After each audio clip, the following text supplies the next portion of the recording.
Hello, Spirita. How are you? It has been a hot minute. Let me, I don't have audio yet. I'm waiting to make sure the game boots up with audio before I double check my headset. And I flip over to the game. The game's currently loading up. Who is texting me? Hey. Should I be hearing something? My cat is going bananas. Okay, I have audio. That's a good sign!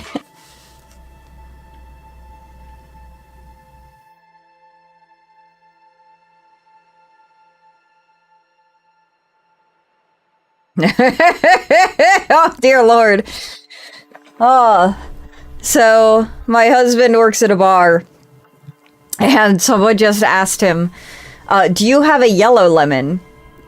And he was like, as opposed to, and they said, a green lemon. And he went, a lime? And they were like, I don't know what that is. So apparently this person is finding out what a lime is, and how it is different from a lemon. Alright, so we are playing Disco Elysium. I really need to get a better place for this mic. I want it on this side. Oh, actually, this side's worse. I think I had it over here to begin with, because then it would block the view. It has to be on this side. I really want it, like, more above me, because it's... Well, it's not in my field of view. It's just, like, right there. So, alright, let's continue gaming. Oh, no. I did not click new game. I clicked continue. No new game, please. I have a hot cocoa here, which I'm probably going to blow through, because I'm a little chilly. Ooh, we're having a thought. I'm coming to the thought. Inside you, you hear a cozy sound of some kind of heater sputtering.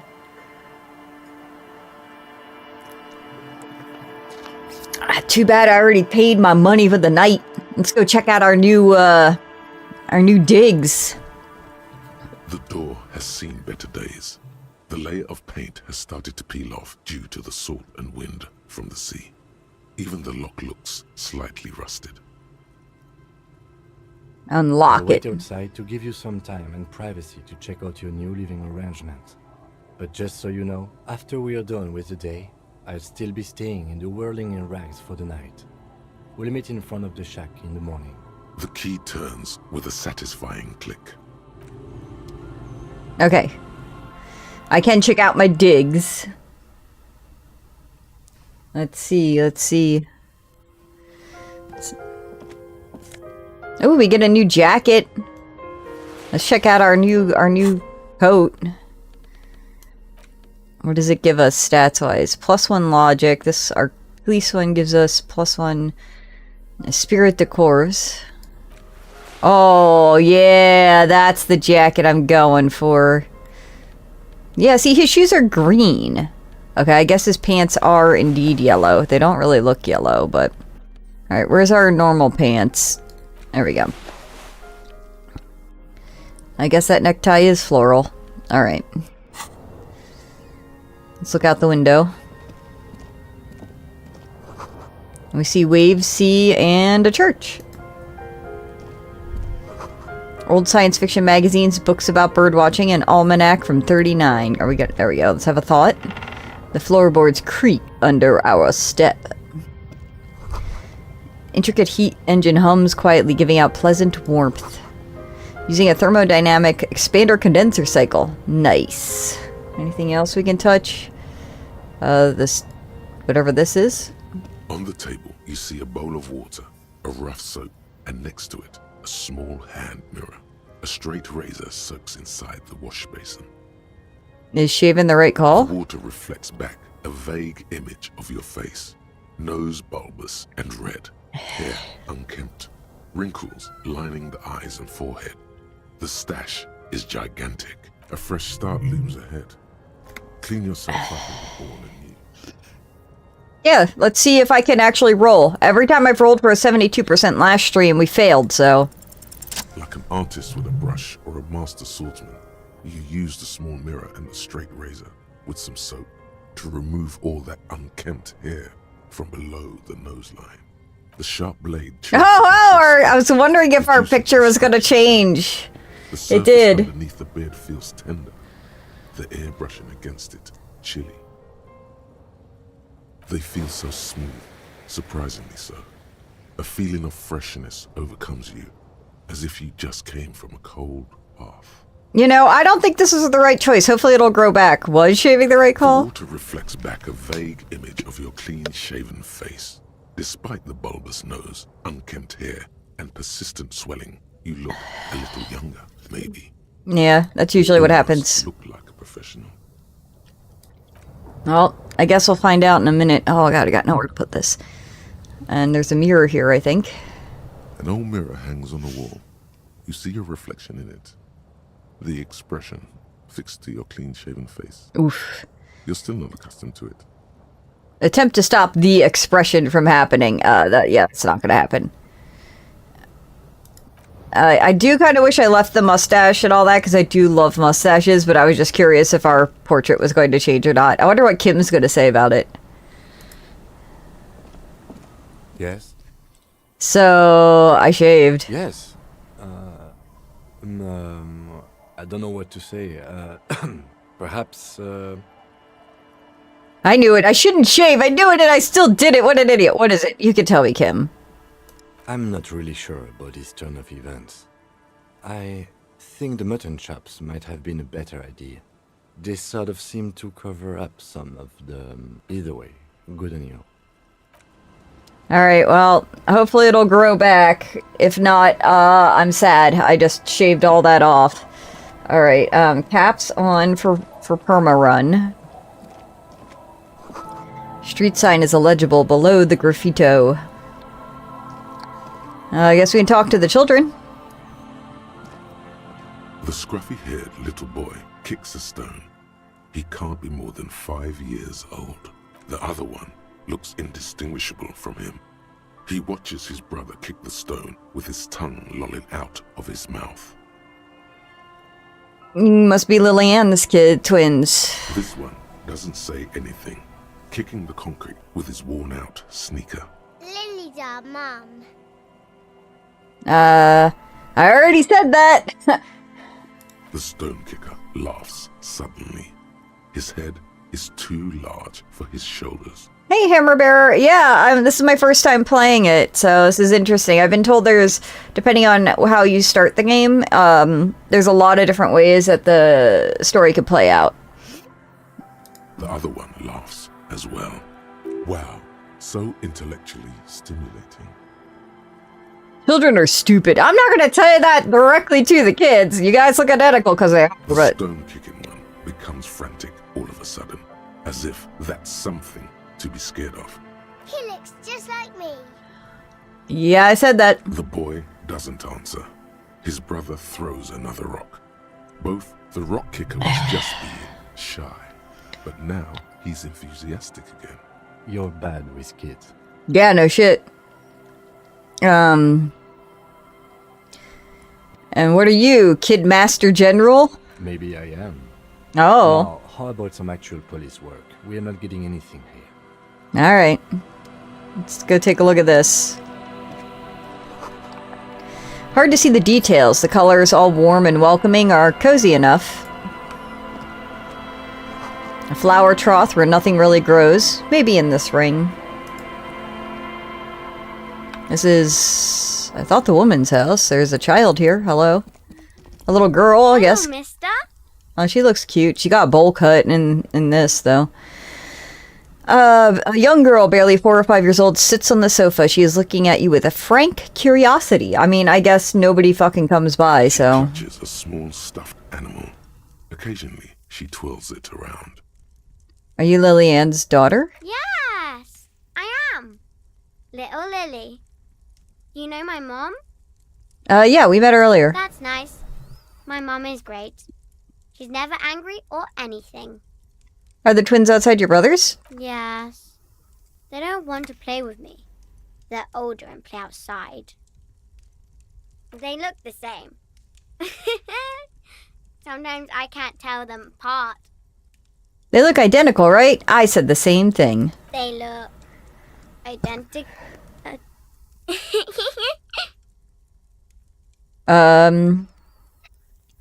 What's that? It's a grouse. You might be able to get on Gart's good side if you replace the broken skua you almost certainly broke. Can I have it? I know someone who really likes stuffed birds. Sure, just go and get it. I don't like it anyway. It looks angry. Fuck yeah. Alright, you just need to grab it from the ceiling and go. What's that thing you're holding? It's Lammy. He's my friend. Sort of. Like... Lambie is a stuffed lamb that, admittedly, has seen better days. One of the eye buttons is missing, and the fur is tattered in several parts. Lambie looks soft. Yes.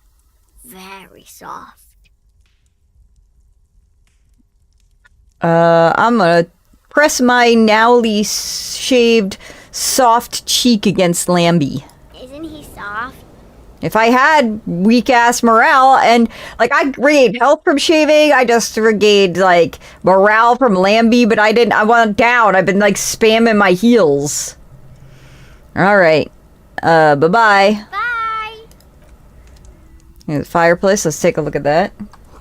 Industrial coal pellets burn with an orange glow. How do we get the fucking bird down? We haven't figured out how to get the fucking hanged man. Oh, we just gotta climb up on the couch. Alright, great. Can we inspect it? Nope. Here it is. It looks slightly grumpy. I mean, I would too. Alright, that is a new task that we have. Great. At some point we'll become gay. It keeps really wanting me to hit on this Lily Ann, but I've committed to the gay agenda. So... Man, I keep going left. We have yet to go south. I guess we're just following the northern perimeter at this point. There's a shovel. I don't think I can touch the shovel.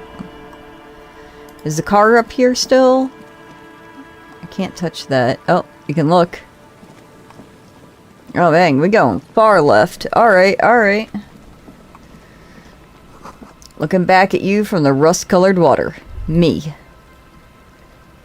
Oh, interesting. When I right-click, it holds up thoughts. That's weird. So I guess if it goes away, I can maybe right-click. Alright, let's look at this wheel, and then we'll come back down here. The rear tire of a motor carriage adorns these reeds.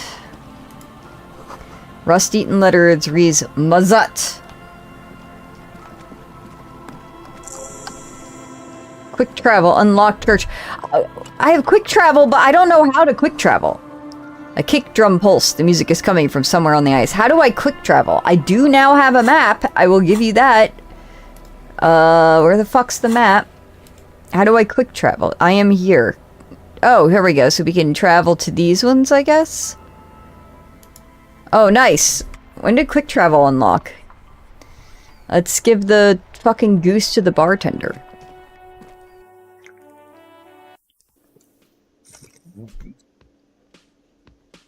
We're not gay yet, so we can't talk to the gay man until we're gay.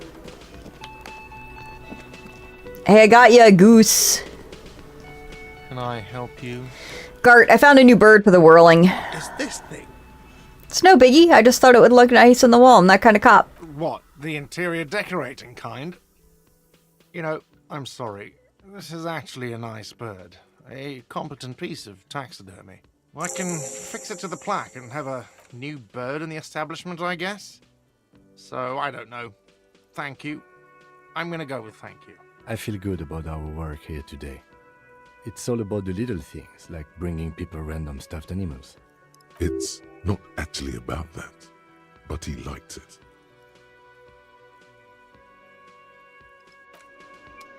Still can't sing the karaoke, so...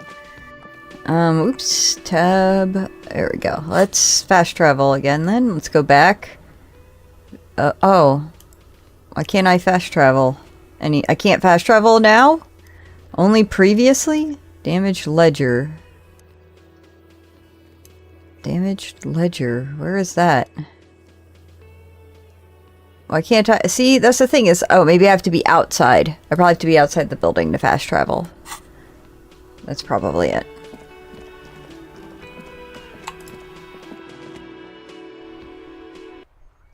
Alright, let's try it again. Yeah. Okay, so we were... Let's go back down to the fisherman shacks. Where does that leave us? Okay. I want to go, like, explore more left and downward, because we have not.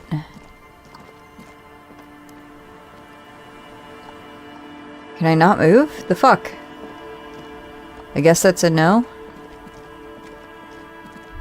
Oh, wait, no. We gotta have this thought here. Sounds of life in the north. Washboard scrubs of filth from fabric. There's another hut. Through the broken glass, dusty shelves, and a forgotten chair.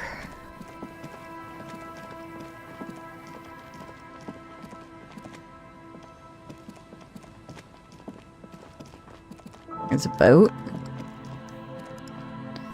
There's a boat tucked away underneath the tarpaulin cover.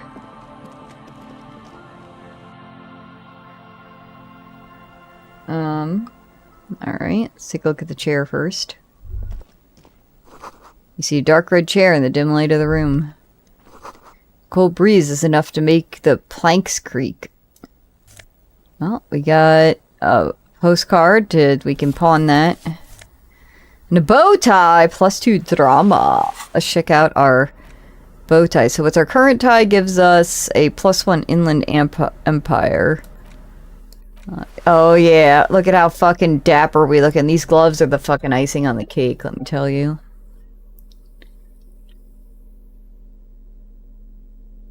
Something I've got gives me a bonus if I don't have anything in my hand, so.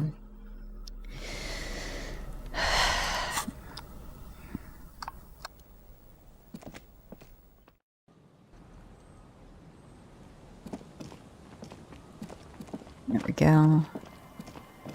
Okay, so we're back up to the car. Alright. Didn't really explore anything over here. Okay, is this where we came in? This is where we came in. Stop. Oh, I see.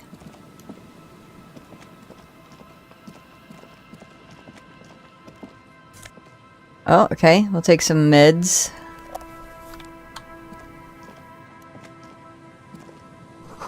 Sign says no entry. Someone scribbled an inverted star on it. Tools.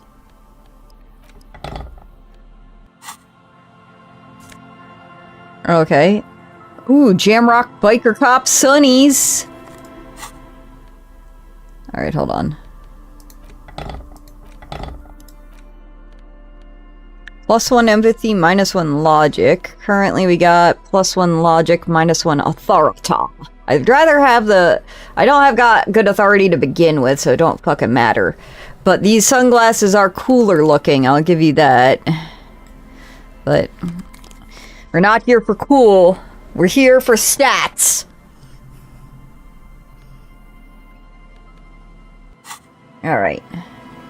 So I guess I can't get through. I guess we'll go back down here, yeah.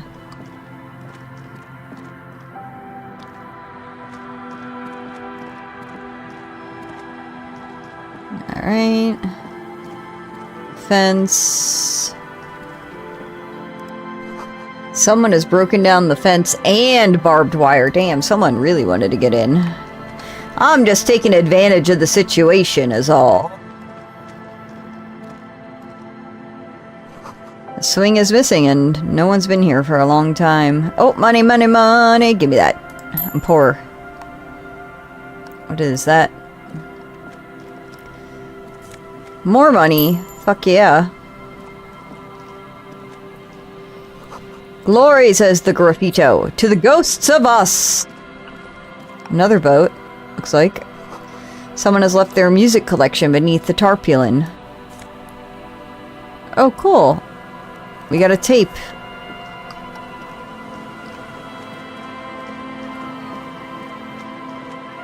Looks like that's all there is in here.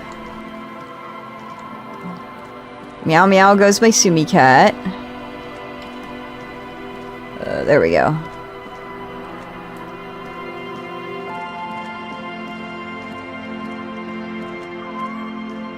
Alright, hold on. I gotta pick the cat up.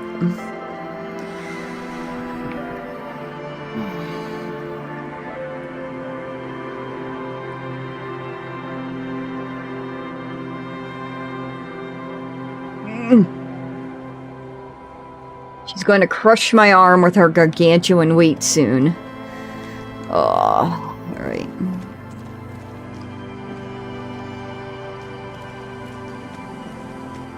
That makes me feel a little bit more satisfied on the exploration side. I gotta turn my volume down. It is very loud. A bench that I can't sit on just yet.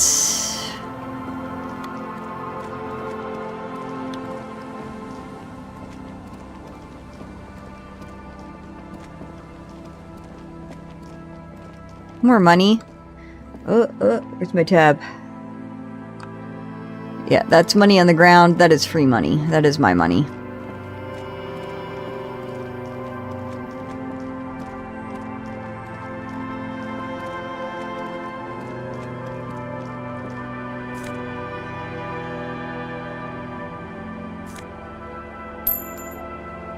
Who are you dudes? Fishermen? Hey, tequila!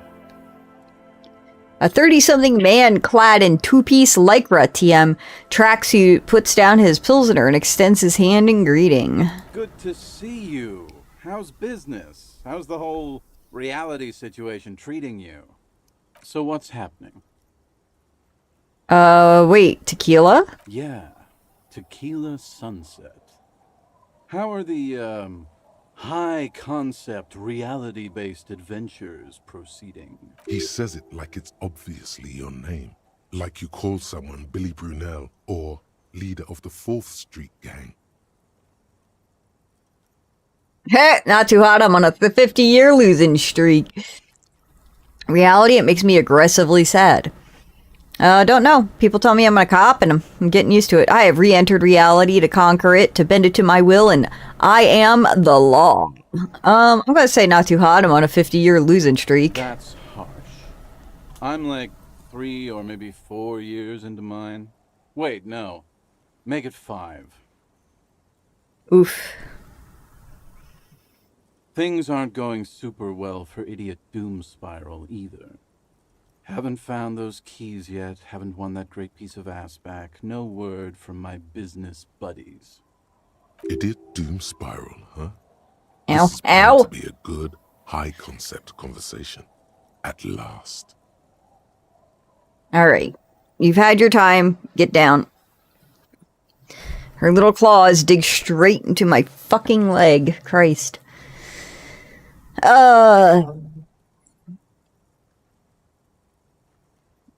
What you guys do around here? We are saving the world. Please! Please don't go! Don't go!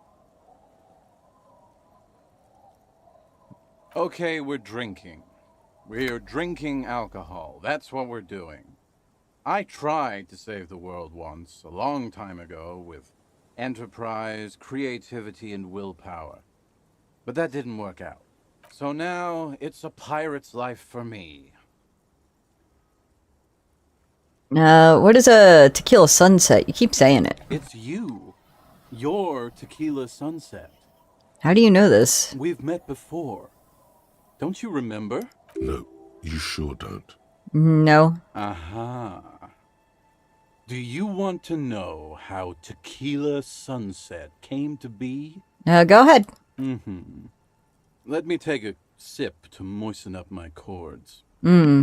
Tequila Sunset rolled into Martinez last Friday. And by Tequila Sunset, I mean you. The man, the myth. Wait. Was I alone? Hey, let's not jump ahead of ourselves. This is your story. Stop interrupting. You got here on Friday to solve a case, hoping to be the early bird who gets the worm. And by the worm, I mean the buzz.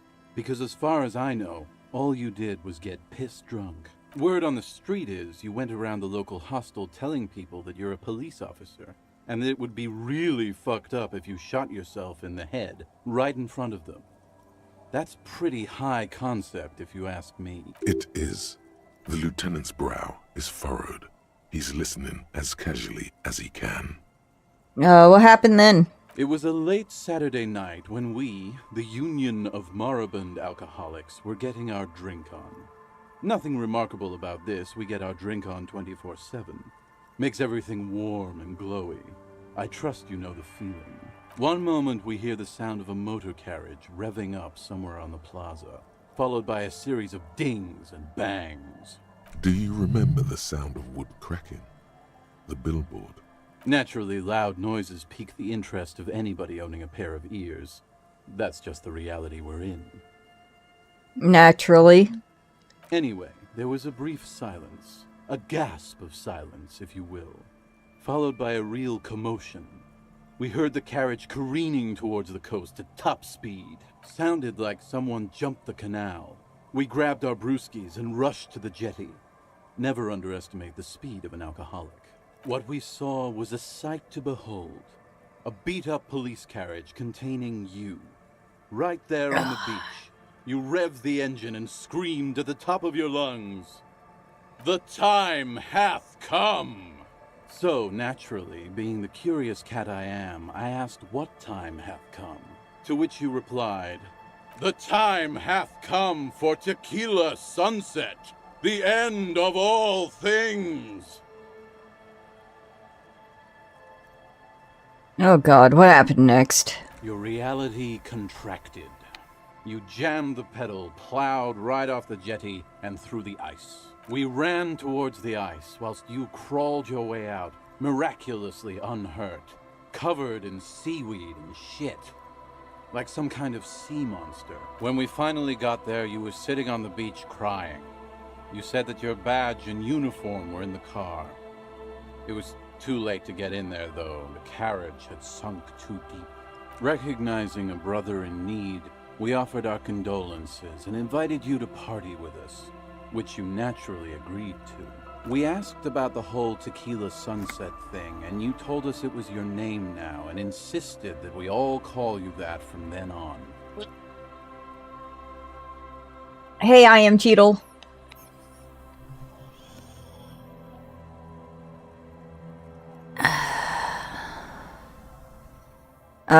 My real name's Harry. No, that's just what your mother called you. Your real name is Tequila Sunset. Just embrace it, brother. How long did we party for? Hours. It was an all-night drink-a-thon. Then, at some point, I think it was Sunday morning, you got belligerent and wanted to talk about Revacholian women. How they're beautiful and also whores and so on. How one of them fucked you real bad.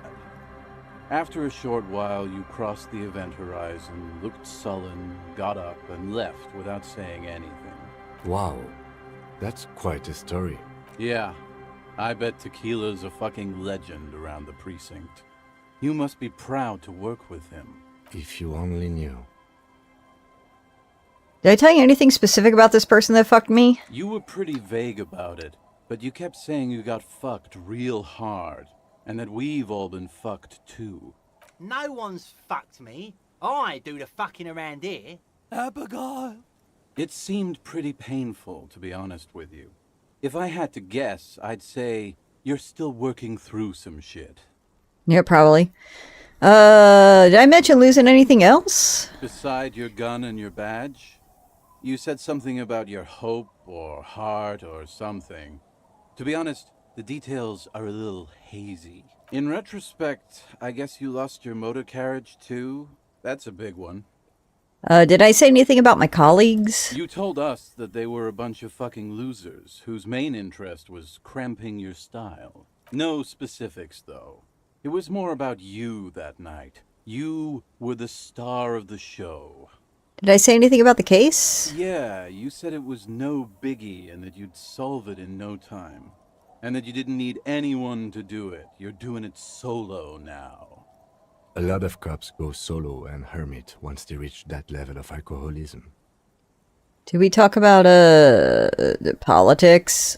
Yeah, you kept talking about how the coal mine owners were fucking us all over, just like that woman fucked you. I didn't agree with you, by the way. The spectral hand of the market makes sure everyone gets exactly what they deserve. Did you get a read on what kind of cop I was? You kept apologizing for being such a bad cop, and for the damage you've inflicted on everyone around you. You also kept pausing to knock the heel of your hand against your temples, saying, "Stupid, stupid, stupid." Alright, I don't need to hear any more of this. It's a hard thing for a man to confront his past. That's why I avoid mine at all costs. You seem like you're characterized by your storytelling ability. You want to tell me another one sometime? Whoop-de-doo. So now I'm a fucking storyteller. Right. Why not? Better than a beach bum. Yeah, you want to tell me how you became an idiot doom spiral? It depends, really. Are you willing to help me out? You might get scammed here. I got a feeling this is going to cost me a lot. No, the reality of the situation requires a rather modest contribution.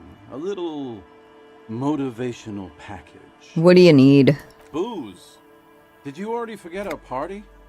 The thing I relayed to you earlier. So, have you got anything for good old idiot doom spiral? A bottle for a story. Seems fair to me. I got some Commodore Red. Classy. Hey, Spiral Boy, you gonna share that? Don't call Abigail. Shut up, guys. I'm telling a story here. Something happened to you. Something happened to me, too.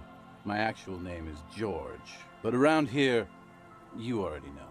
I was once a reasonably high net worth individual. A founder/junior partner at a high concept creative services agency.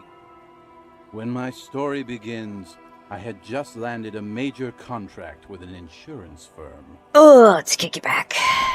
Alright, go on. I used the profits from my agency to finance what I called a cultural incubator. Abstract value generation, value per person, high concept stuff. I developed the paradigm, worked within the paradigm, but the burden of leadership weighed heavily on me. So I went jogging every so often to keep myself sane. How many people did you have working for you? 22 full-time employees, an all-star team, a potentially historical set of individuals. Worrying about them often kept me up well into the morning hours. Did the jogging help? It did. With my trusty Sansarique tracksuit, I felt like I could conquer the world. But now dreams are worn thin, much like my tracksuit. What happened? One day I left on my evening run. As you may know, it's impossible to clear your head when you're distracted by the sound of keys jangling in your pockets. His eyes are clouded, his dilated blood vessels encircling his irises like stinging brambles. His eyes are your eyes. So I removed the key ring and put the keys for the front gate and the apartment into different pockets to stop the jangling, you see. At least, that was the plan. I was halfway done with my usual lap when it started to rain. The reality situation became very wet, very quickly. Go on. I made my way back home and discovered that I didn't have the key to the front gate. I'd mixed it up with the key to the letterbox, which was useless. Naturally, the situation required me to climb over the gate, which I did. There was no climbing down because I slipped and landed on my ass. Ouch. Ouch, indeed. Reality was looking rather grim just then. Me lying on my ass in a mud pit in the middle of a heavy shower. But when life knocked me down, I always got up. So I made my way across the yard. Standing in front of my apartment door, fumbling with my pockets, I realized that I'd also forgotten my apartment key. You gotta be shitting me. I wish I were, Tequila. I wish I were. Instead of my apartment key, I'd taken the key to the office. Okay, so what happens next? I rang my neighbor's buzzers. It was late, and most of them didn't even answer. Those who did assumed I was trying to sell them something and hung up before I could even explain the situation. People are naturally wary of ad men, you see. One moment someone chats you up, 5 minutes later you've bought a box of edible lingerie and a strap-on. I don't begrudge them, especially since I was known to be The one of the best. best. Just then, I experienced a moment of clarity. I still had the key to my office. I could wait out the storm there. But when I reached my office, I remembered that I'd asked one of my producers to change the locks that day. And since I hired only the best, he'd already done it, and I couldn't get in. Anyway, long story short, life spiraled out of control. I haven't gotten into my apartment for years, and my girlfriend left me because she didn't want to date a homeless man. The company, well, you see where I'm going with this. So, now you've heard my tragic tale. What do you think? Like nothing you've ever heard, huh? That's it. I feel like there's some steps missing. Tequila, I've thought about this series of events for a long time. If there was anything else to it, I would have thought of it by now. Why didn't you go to the authorities? Well, at one point they came to me, but, you know, I didn't have any ID on me. So they tossed me in jail for 2 days. I can't say it increased my faith in the RCM. No offense, gentlemen. I'm almost homeless myself. It doesn't seem... I just literally can't believe it. Me neither, Tequila.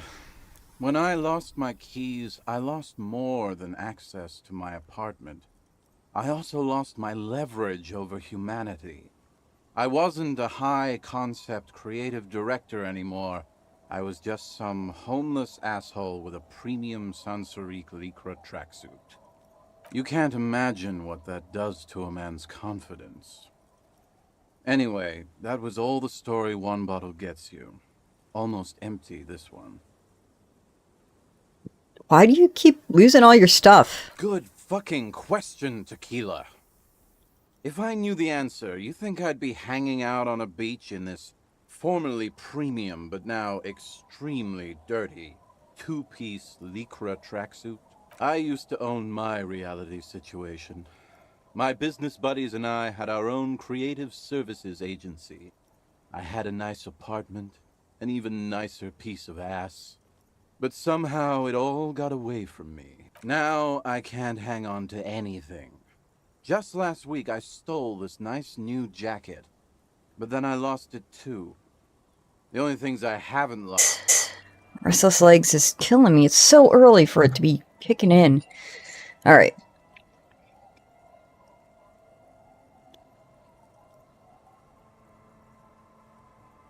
Mixing oil painting and breasts just to make ads isn't high art. It's just cynical wankery. Well, you know, sex sells.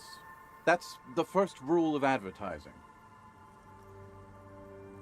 Maybe, but it's still tired. Maybe you're right. Who knows? Maybe we were behind the curve? We were fucking rich, though. That much I know. You're that rich, you don't get locked out of your apartment and lose your whole life because you can't get back in. You just go to your fucking job. So you paid someone to change locks and just not give you a key. You just wait outside your fucking office, and so the next day someone lets you in. And then you can call and have someone at your apartment. You can call your landlord or whatever. What's up with the tracksuit, bro? What? You've never seen 100% Lycra before? Go on. Feel that primo material. Pretty nice, huh? This might be one of the last of its kind. Should probably be in a museum, honestly. Oh, shit. Good God. It's nearly impossible to describe how dirty this texture is. It's like rubbing two jellyfish skins together. You feel about 15% less human for having touched it. Randomized trials have also found Lycra, TM, to be associated with a number of exotic, highly malignant cancers. So you also have that to look forward to. Hey, I just touched it. I'm not wearing it. And then there's the smell. But you don't even want to think about that. Smells probably related to the cancer. Wow, you're lucky. He never lets me feel it. That's because your paws are fucking filthy, Rosie. We're right next to the bay. You could wash them anytime. What about the other drunks? My fellow members of the Union of Moribund Alcoholics? They're exactly what they look like. Hey, Tequila! You want to buy some speed? Shut the fuck up, Rosemary. He's a cop, remember? I thought he was a cool cop. Don't call Abigail. And this is Abs. So yeah, that's basically us. We drink together. So, what's this about a lost jacket? Tequila, it's a verifiable tragedy. It was practically brand new. Sure, it didn't really go with my Lycra threads, but it did itch a lot less. Say, you're a detective, right? Maybe you can help old Doom Spiral out. Solve the case of the missing jacket. What do you say, Tequila? You're asking a police officer to help find a jacket you stole and then lost? Yeah, exactly. You're here to serve, right? Okay, sure. Where'd you lose it? If I knew where I lost it, don't you think I'd have it? I mean, maybe I was up by the boardwalk, or walking along the beach, or checking out the abandoned fish market. A lot of places. Somewhere north of here, that's for sure. You could ask around, see if anyone's seen it. I'm all ears, Tequila. You got any more stories? I do. But as you can see, my fuel tank is running quite low. If you catch my drift. I already gave you some. I don't want to keep doing that. Then I can't keep on telling the stories. You All right. too, Tequila. Well, we gotta find his Doom jacket, and we can interact with this spool we got. It's gonna be another 20 minutes. There's no way to listen to the tape without a working tape player or portal reel at hand. A pawn shop would have a tape player. Don't we have one in our hotel room? Let's see here. 2 done. I wanted to... Why can't I fast travel? Being this close to them counts as being inside. I wonder if I can... It's gonna sound weird. Can I touch that little girl's Lambie again? Restore some morale?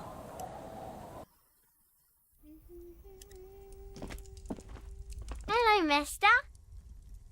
It's Lammy. Lambie is a stuffed lamb. Yes. Isn't he soft? Oh, I don't get morale for it that time? Oh, that's Garbo.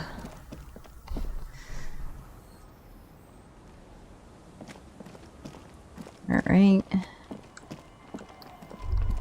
Oh, we're having a thought. A drop in temperature, an easy flow of air, an empty street. Before you, a thoroughfare unjammed with lorries. No more drivers smoking on hitch steps. Just silence. What did the smoke smell like? Chemically sweetened. Across the road, a forgotten bus stop. Corrosion has opened a hole in its roof. An elm tree watches over the building. Its branches are dripping with rain and snow. The road is smooth and motley, craters filled with a black asphalt. The asphalt, first laid, is grey already. A row of tenements are under construction in the distance. Who are the people who live across the road? A tub warm with water, white with soap. A man bathes while radio waves transmit the lottery numbers. 4, 18, 21, 4, 1. A modern washing machine rattles a drawer full of silverware. What about the bus stop? Number 312D. Young girls used to come here huddled up, hoping for more warmth than their thin coats give them. The bus took them to school. It has not run for 8 years. There were not enough girls to sustain its cost. What about the road? Craters pocked the surface. Children played in them until heavy trucks full of black pitch rolled in. The landowners have filled the craters with money. It is a vital artery of the flow of trade. There's one bump on the road. A dead dog lies flat about 200 paces away, right at the turn. A dead dog? Tragedy comes from the wheels of a fast RCM vehicle, hurrying to work. The cold washes over you. The sound of the sea has grown distant. The wind moves the aerosol. A detective stands behind the boom barrier. Okay, that was a long thought. My cap's turned off? My cap's turned off. I guess we can't go this way, and the thought was just explaining what we cannot see. Alright, heard. So... Can't walk through the grass. Keep pressing the wrong fucking button. Oh, we had a thought. Little black swallow circles above you. Yeah, I can see it.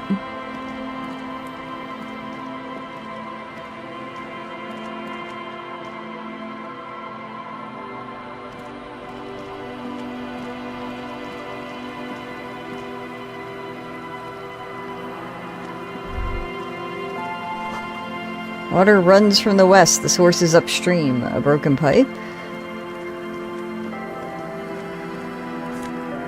Some hidden money. I'll take it. Can we go this way? We can go this way. Well, before we go this way, let's finish looking up this area. No, like, big, an unsuccessful model. I guess we were a car guy.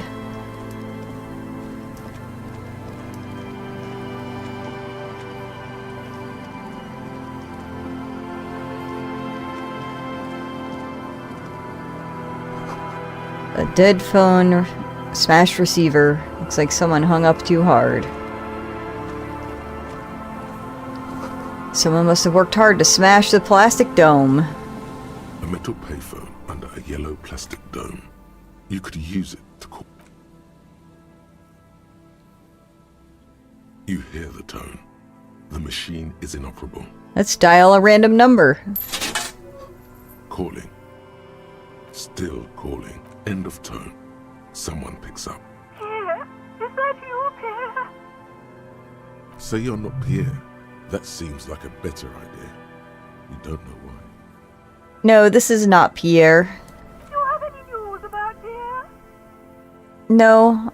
Who is Pierre? He's my sister's grandson. He used to visit me as a lad. Fine young man. But who are you then? A salesman of some sort? Modern goods are rubbish, and I can't afford them anyhow. It's a shame what you did to our country.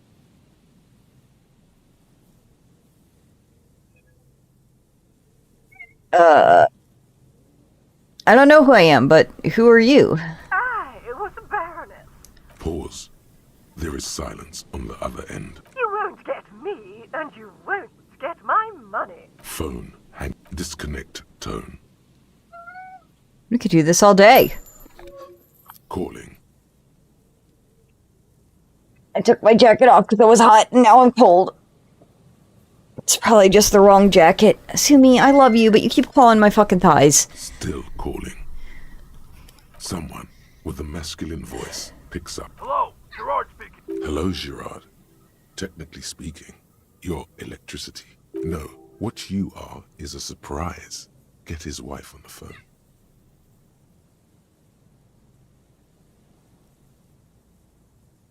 Is electricity there? I need to speak with electricity. Get it? Douche. What a... Gerard, what a douche name. Change it. Sorry, wrong number. Hey, Gerard, get your wife on for me, will you? Who is this?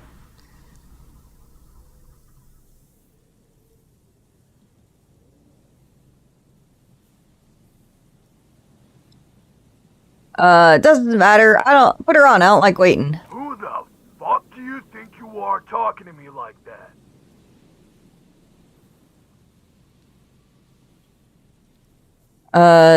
Guillaume Le Million. Very funny, asshole. Why don't you grow up? Oh, and Disco is dead. Phone hanging. Disconnect. Tone. Alright. We could waste all our money on that, but I really don't want to.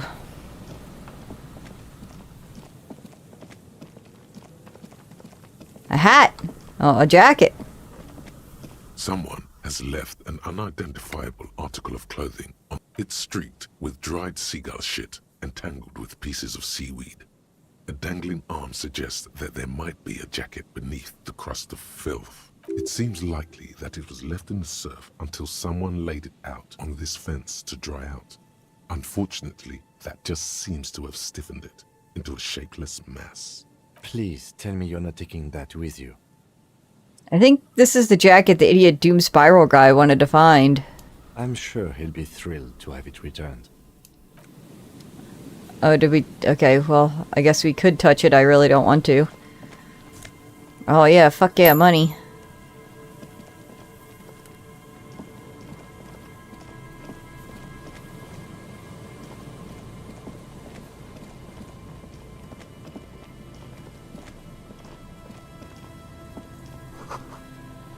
Bars cover these long, dusty windows. There's some dead. Oh. Okay, so this is the way up previous, I think. Alright, there's a lot more too. Let's go over here. Before we go south to the, I'm assuming, church.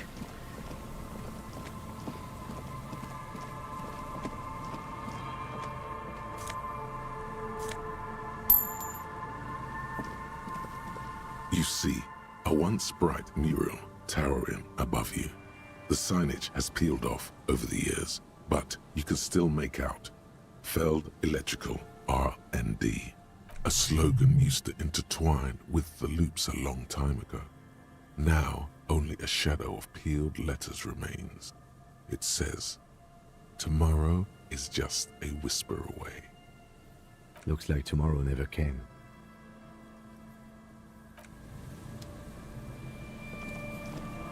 And Mikhail noticed the windows, especially with how there are no windows on the south side. This was to deal with. You officers, come to investigate the historic subtext of West Martinez? I'm Tran Heilostam. You must be Kim Kitsuragi, right? I was just telling my son about this building. Not a lot of people realize the historic significance here.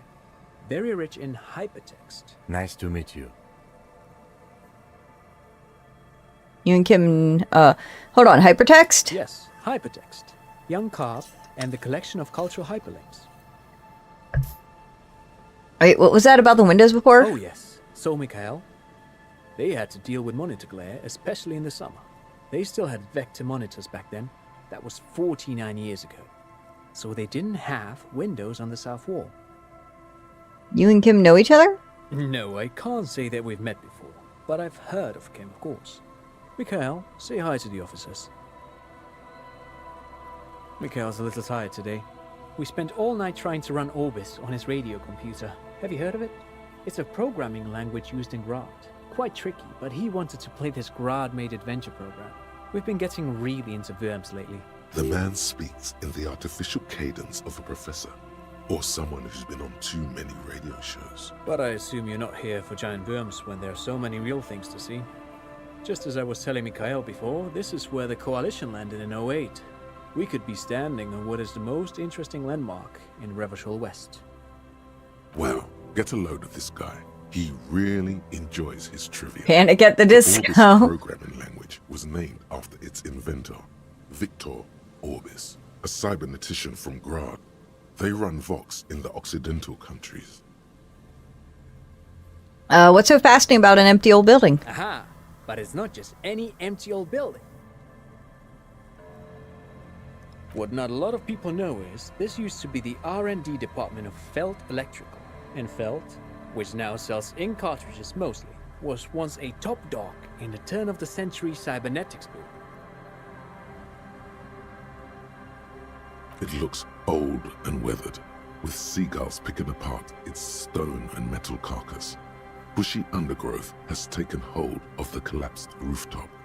Some kind of bird has set up a nest on a broken windowsill. I don't think I've ever heard of this Field Electrical, or Feld Electrical. Not surprising. Only a vestigial ink cartridge and ferrotape manufacturer remains. They started out as a midway electronics outfit in Königstein 2 centuries ago. After an aggressive move to Revachol, Feld became a global player in the emerging personal electronics market of the pre-revolutionary era. Still, Tricentennial was beating them in business machines. But Feld had an ace up their sleeve. Or should I say, they were developing an ace up their sleeve? I'm mixing my metaphors here. What was the ace? It was here in Martinez, possibly in this very building, that they developed prototypes for a tape computer. A tape computer? An elegant folding mechanism of rollers and ferrotape ribbons, portable enough to be a take-it-home solution. Revolutionizing business machines, possibly even bring them to the average consumer, which is a feat of engineering even today's giants, Rehm, ICN and ZAM, haven't achieved yet. He assumes something like a combat stance, facing the wind. What happened? Indeed. The revolution! Unfortunately, their moonshot project never made it to the market. Feld's move to Revachol backfired. The revolutionary government liquefied their assets and expropriated those very advanced prototypes, possibly from this very building, or one of the adjacent ruins. All of this was built by Feld, even the boardwalk. Wild Pines built Martinez proper as a resort for their middle management. Feld built this side of town for R&D.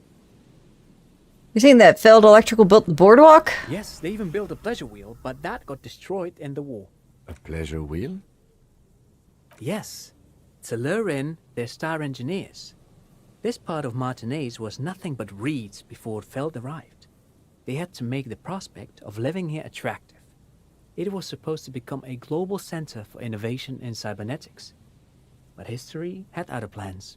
What happened to the engineers, the company people?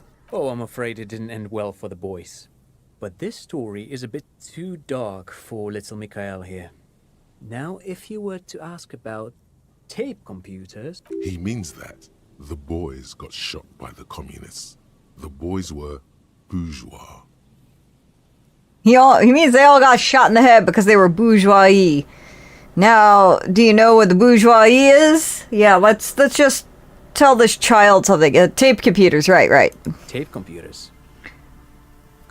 What did the revolutionaries do with the advanced tape computers? They used them for military communications, but also to write and send out press releases. The most notorious example being Le Décret de Mars. What was that? What's the Mars Decree? I mean the radio transmission sent out to news agencies and world governments by the newly created Commune of Revachol on the 7th of March in the year 02. A short-lived legislative foundation for a short-lived utopia. It's a beautiful piece of text, actually. A singer-songwriter I know, Charette, called it a love poem to Revachol on her political concept album, Bon Baiser dans le Lind. You should read it. Every local library in Revachol stocks a copy of the decree. I tried to get Mikhail to memorize it. Tried to. Someone was much too interested in worms to be paying any attention. The kid takes a peek at the green and silver worm on the cover of the book, already forgetting about this part of the discussion. How do those tape computers work? Do they work like radio computers? Actually, no one knows. No one even knows what a computer made entirely of tape would look like. But word has it, they were very elegant. Exquisite, alien-looking turn-of-the-century hardware. Buckle up. 10 years ago, I did a little freelancing, I guess you could say.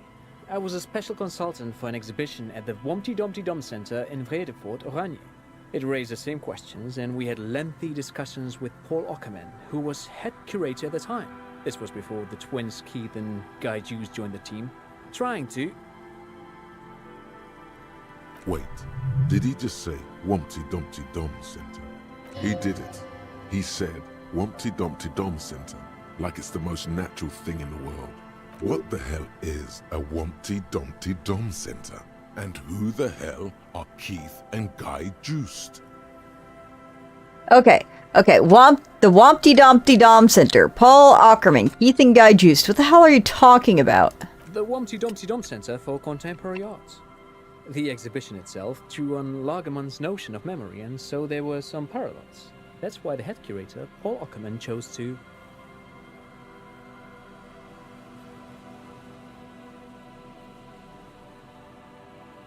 You're making this up. Kim, is he making this up?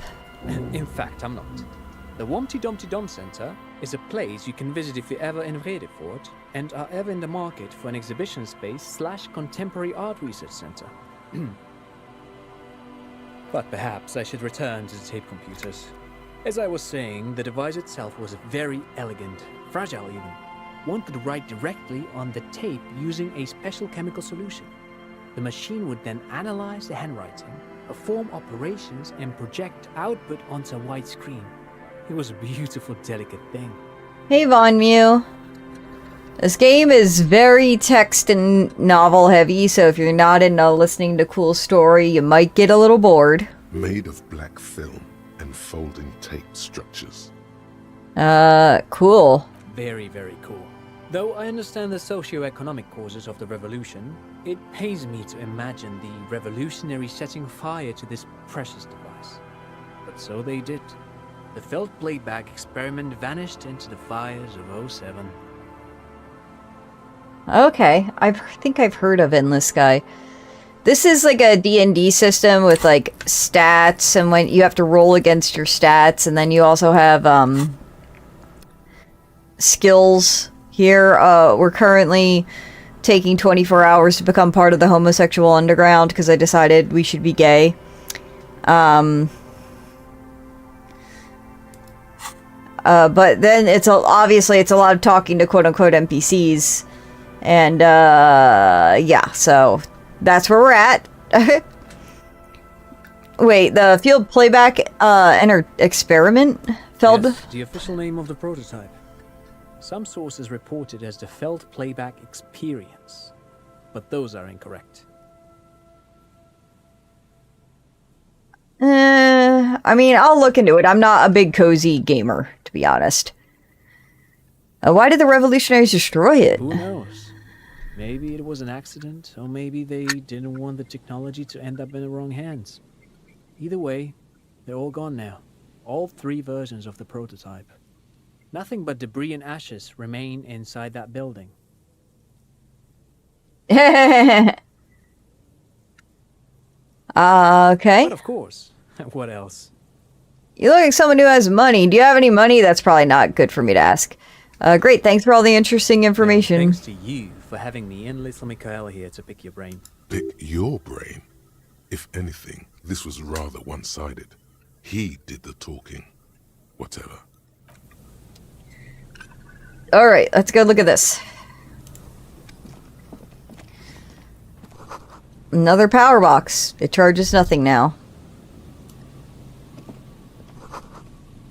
Fence blocks the path. Alright, let's grab us some tools.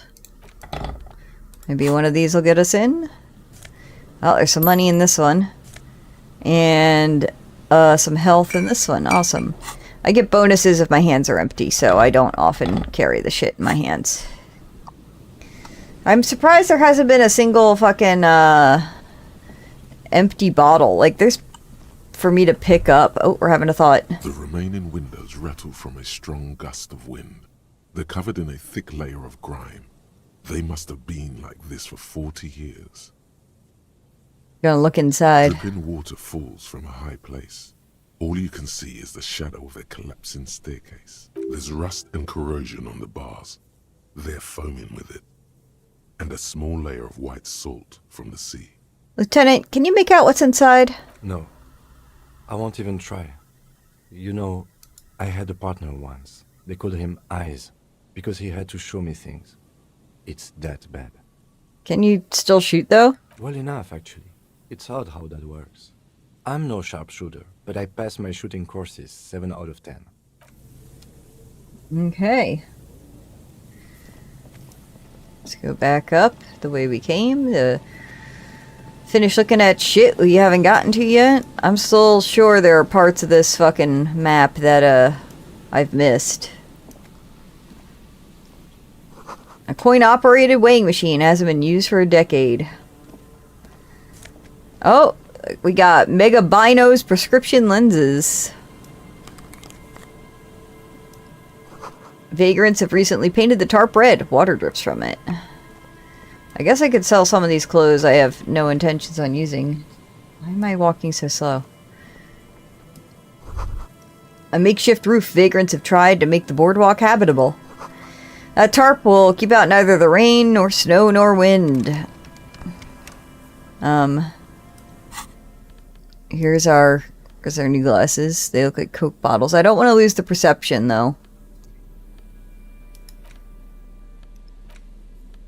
Tools.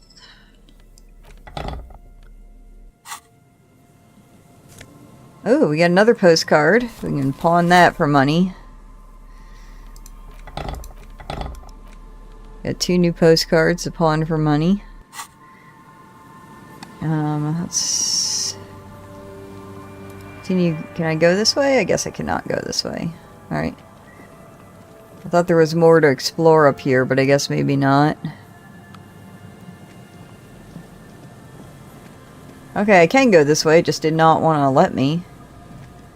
Wait, there's money on this table. We gotta pick that shit up. Wait, come here, get this money. We are poor and every penny fucking counts. We've got $33 now. Oh, we're having a thought. The smell. It's awful and familiar. Hey, Molly.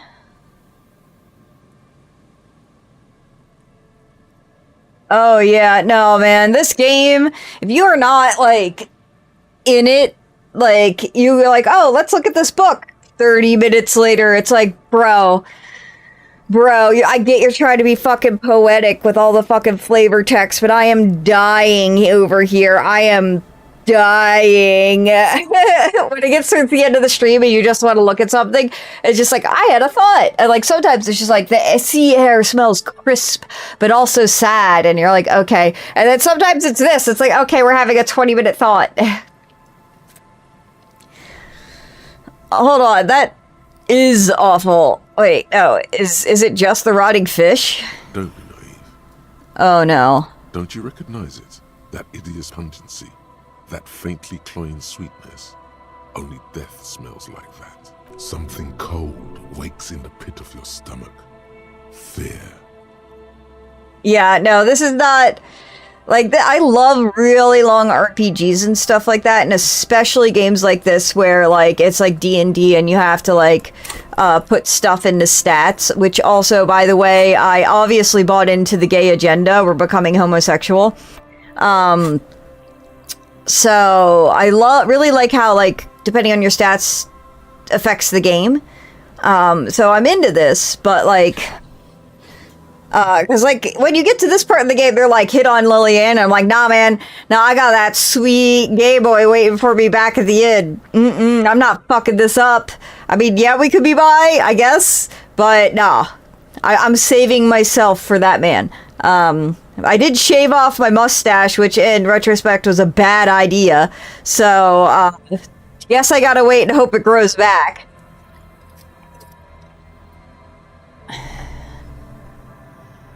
The signs of decaying meat.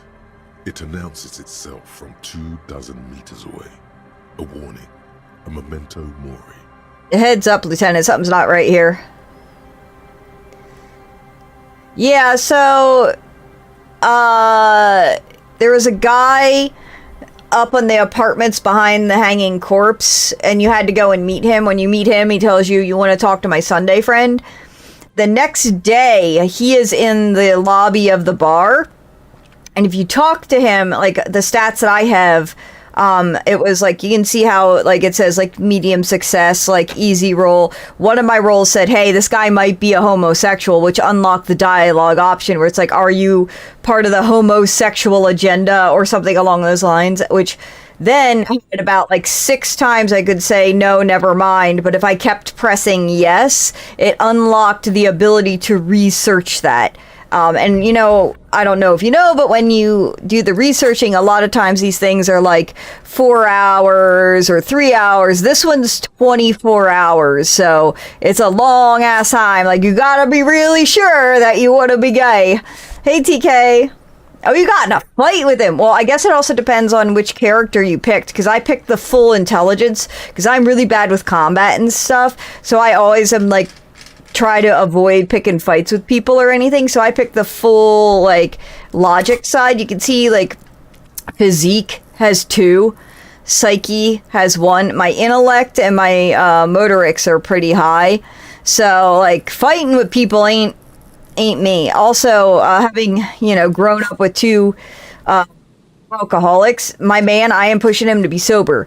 So far, we've taken no drugs, we've drank no alcohol. I'm like, come on, man, you can do it. You can get through this. So, and again, someone else was watching last stream, and they said, how different the game is when you have different stats, because it unlocks different dialogue options, and because of your roles and stuff like that, you'll get completely different outcomes and stuff.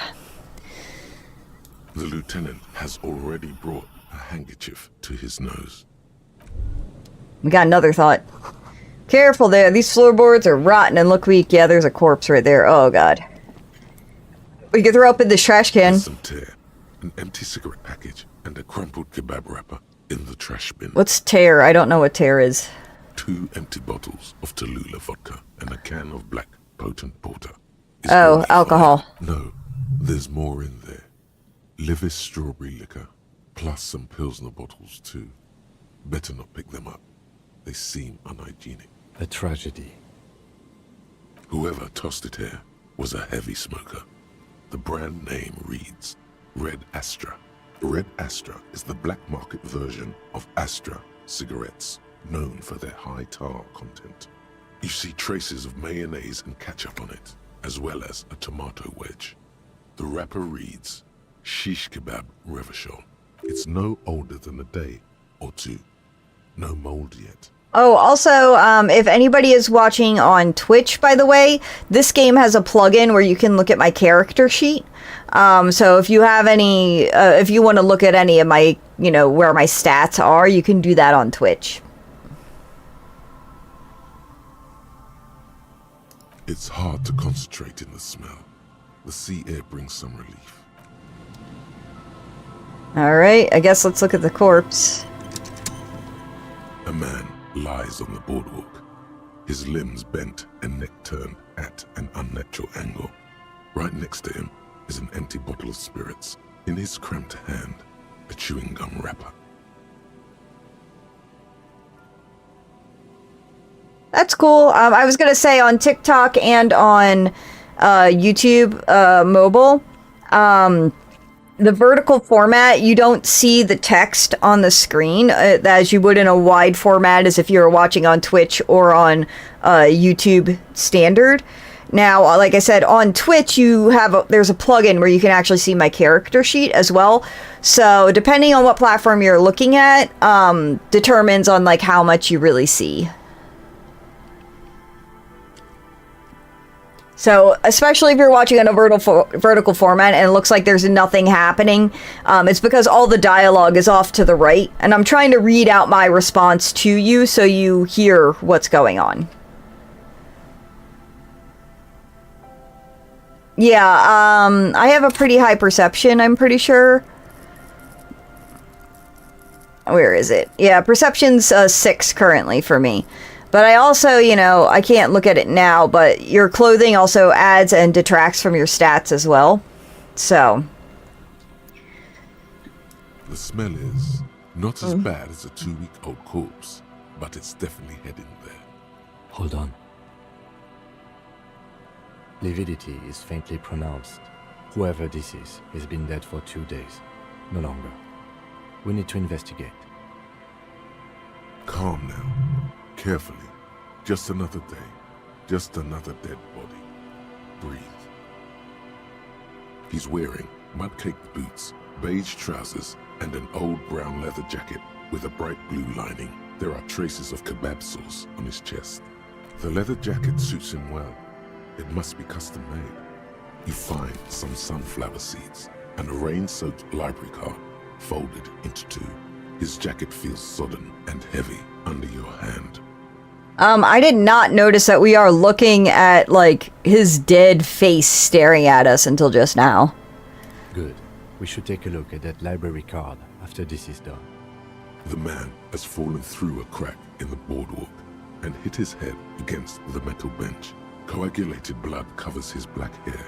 One of his feet is still dangling through the hole. I mean, that's all it takes, to be honest. A bad fall. It might have been dark outside. This place is a minefield in the dark. When damp, these boards are really slippery. Even a sober man could lose their balance here. His expression is dull, like the sea behind him. Drops of water shining on his mustache. His eyes, empty and wide, look frightening in their frozen gaze. Height, 170 to 175 centimeters. Curly hair, Stout build, age approximately 50 to 60 years. There's some dried blood on the metal bench, right where the corpse's head rests. The floorboards are rotten and slippery wet around the hole. An empty bottle lies nearby. A chewing gum wrapper is clutched in his fist.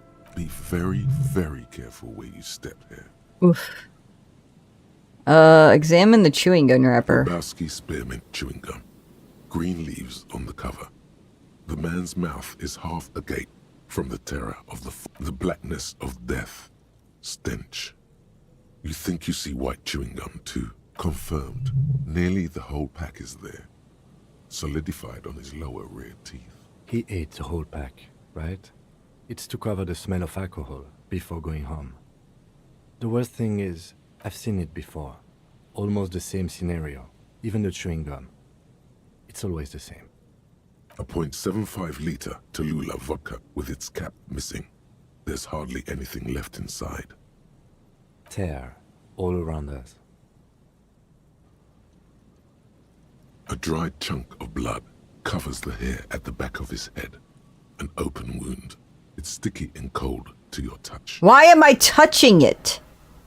This is what killed him. I don't see any other major wounds, do you? It's hard to say. No, just the one on the back of his head. Seems like the head wound was fatal. It's exactly the shape of the bench. Do I want to step on these floorboards and risk killing myself?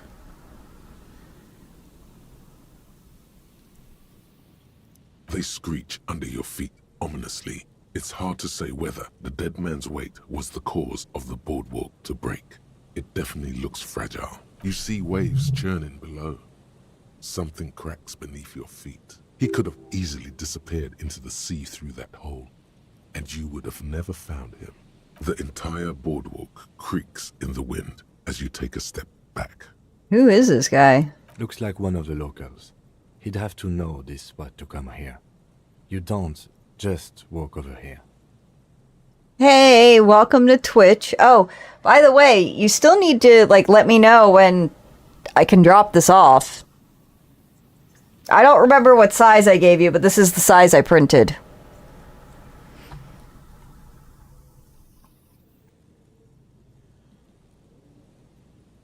Oh God, I'm stuck. Okay.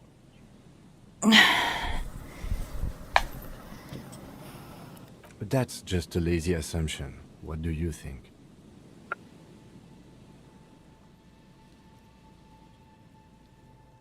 I think labeling as alcoholic is a bit premature. We don't really know anything yet.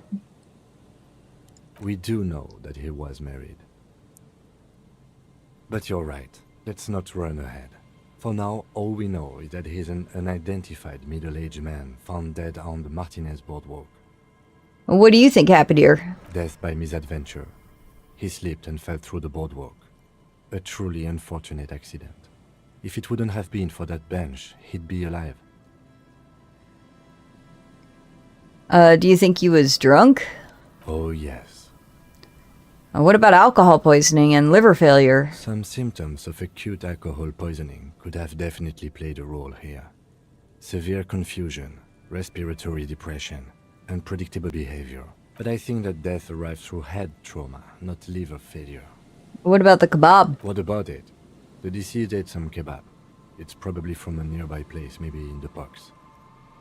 Sometimes a kebab is just a kebab. No, do you think it could be related to the lynching? No, I don't see anything that points in that direction. For now, let's treat this case as a simple, albeit sad, accident, unrelated to the murder case. Agreed. If this somehow converges later, why not? But keep it simple for now. Someone should be held responsible for this broken boardwalk. It's We'll dangerous. seal this place off after the news reaches the coalition officials. I doubt that they have enough resources to actually repair the boardwalk. Not that sealing it off would keep anyone away. All it does is keep the city council's hands clean.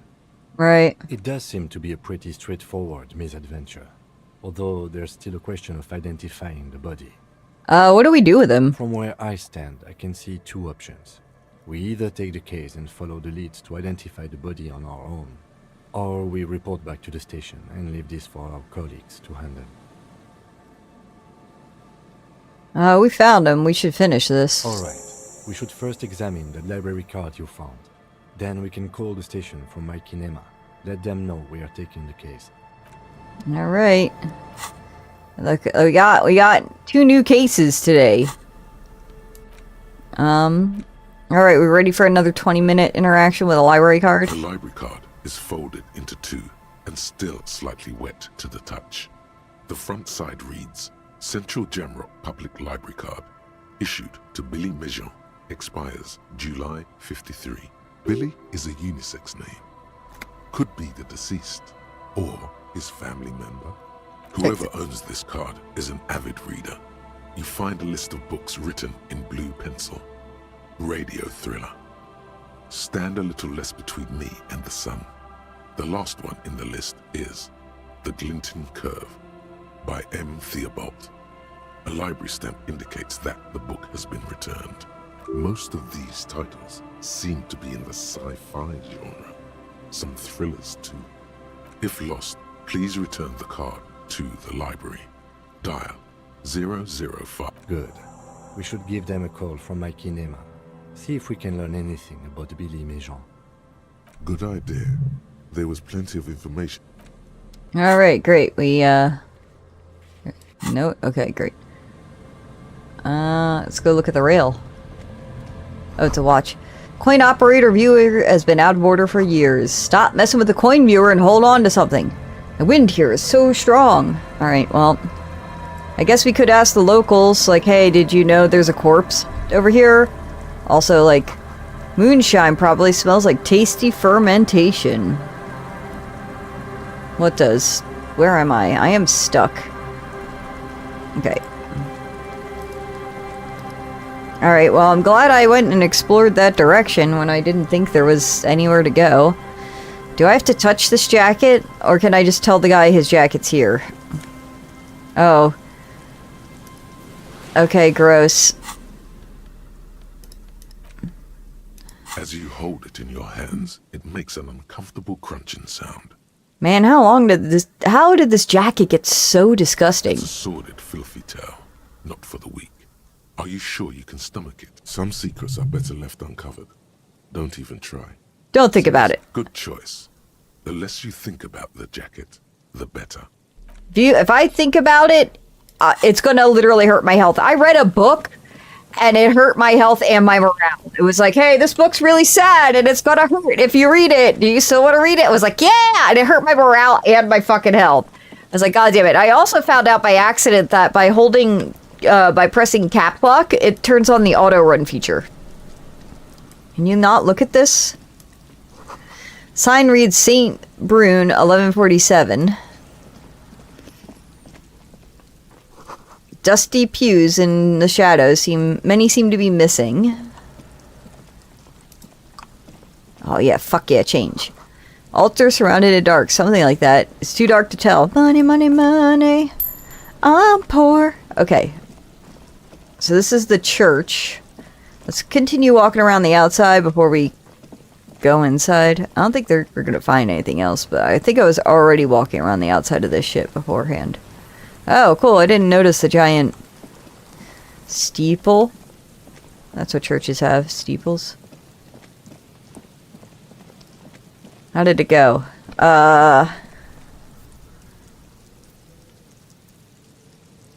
Yeah. It goes like, this is the church, this is the steeple, open the doors, see all the people. Close the doors while they pray. Open the doors, they all run away. Man, that one was dug up from childhood. As someone that never went to the church, I for some reason know that. Wooden doors, more than twice your height, stand shut in front of you. The rectangular sea-worn ornamentation appears in stark contrast to the padlock. Yeah, like drilled into the wood.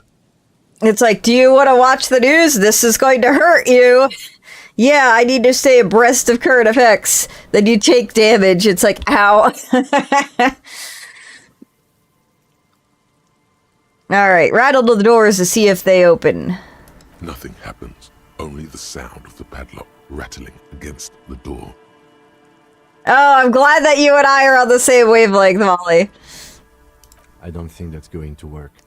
I'll inspect the carpentry. The carving on the door is block-like and angular, like the church itself. 2 large beams shoot downwards, sinking into the wood before they reach the threshold. I'm gonna burp. Hold on. Oh, excuse me. I now drink seltzers, by the way. And despite me hating, like, citrus, this lemon lime one is actually the best flavored in the Waterloo pack from Costco. So. The surface is smooth from the wind, but moist to the touch. This cheap-looking padlock is sturdily built. It shackles together a hasp and a staple screwed into the wooden door. The lock is adorned with a yellow sticker. Yeah, I used to hate seltzers. I still, it's like drinking water with a whiff of flavor. I hate myself now, but it does give me something to drink with flavor, quote unquote. My favorite ones right now are Bubbly brand cherry, because it tastes like cherry candy to me, like cherry flavored candy. But usually I just buy whatever Costco has, because I can't really afford much else. And I just get 1 pack whenever we go to Costco. And if, like, they're on sale at Walmart, I might get a bubbly. Damn. Molly, like, a lot of what I eat has had to change since I have high cholesterol. Waterloo is good. It's fine. The one variety pack I like, it has the lemon lime, which is my favorite. It's got blackberry lemonade, which I like. And then it's got, like, nectarine something, which is my least favorite out of the pack, but I drink it because it's there, and I try to rotate through them so I'm not just left with all of the one I hate. It's like I force myself to rotate through the flavors. Ugh. Occasionally I'll get a pack of seltzers at Aldi, but every one I've gotten at Aldi just isn't good. Oh, except for sometimes they'll have the Waterloo, like, 4th of July one, which is a mixed berry, which I like. Cheap-looking padlock is thoroughly built, shackles together a hasp and a staple screwed in with the wooden door. The lock is adorned with a yellow sticker. It's easier to break the staple than the lock. Also, that sticker is interesting, somehow. Let's look at the sticker. You see a yellow circle with 2 X's and a big curve below them that looks like a mouth. You're pretty sure you haven't seen it before, but what the symbol depicts is clear enough. A smiling dead guy. The curve makes it smile, and the X's make it dead. Like, so we didn't need that. We didn't need that last sentence. There is something blindingly modern about this symbol. Its modernness puts to shame everything you've seen before. What makes it so modern? It's the contrast between the cheery, chemical yellow and the rigor mortis. As if the cheery guy didn't know he was dead, or the dead guy didn't care that he was. Either way, you get the sense the forces of future are at work here. Have you seen this symbol before? He takes off his glasses and uses a blue handkerchief to thoroughly wipe them clean before inspecting the sticker. Then he looks up, pauses, and replies. No. What does it look like to you? Looks like a dead man smiling. Suggests junior delinquency.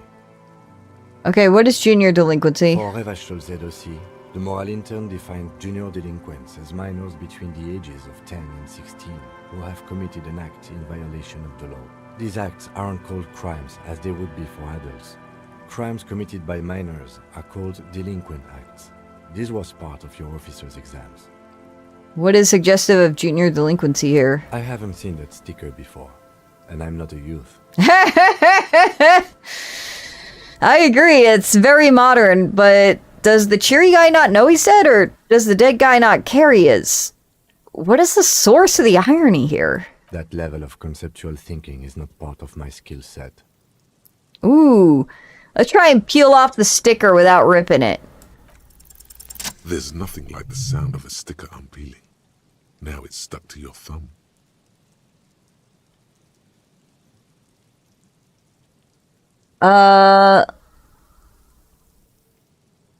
Should we put the sticker in my ledger or on my... We're gonna put it in the ledger right after the last entry where it belongs. Looks like today was a gold star day. Haha. Alright, let's take a look at that staple. Oh, we got a point we can use. Staple that's been hastily attached to the wood. Closer inspection reveals that one of the screws is not a screw at all, but a nail.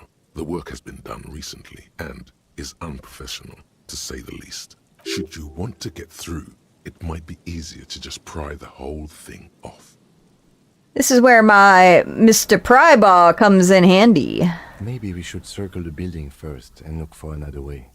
The building has seen enough mistreatment. Should we start with that kick drum coming from the ice? I heard a sound before. Yes, the pulsing bass. A sure sign of junior delinquency. Somewhere east of here. There's something on the sea ice there. Alright.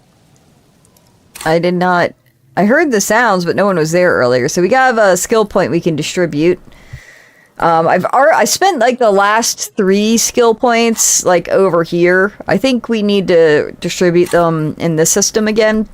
And I originally, as you can see, was kind of bumping this up, but I decided that was kind of like the wrong path, and I should probably just continue bumping up my high stats and just kind of give up on the lower stats. And I can always use my clothes to maybe boost these, and then my negatives on my high stats won't matter so much. And I always fail in that I am the person who will try and level up everything evenly. Like, let's get everything to number 7 and then just slowly tick my way through. And usually the way you do it is like you dump stats all into a couple and like call that good. I think I am going to put one over here into composure though, because this has been coming up a lot. Composure or conceptualization come up a lot. Logic does too, but I think we're going to dump it into composure.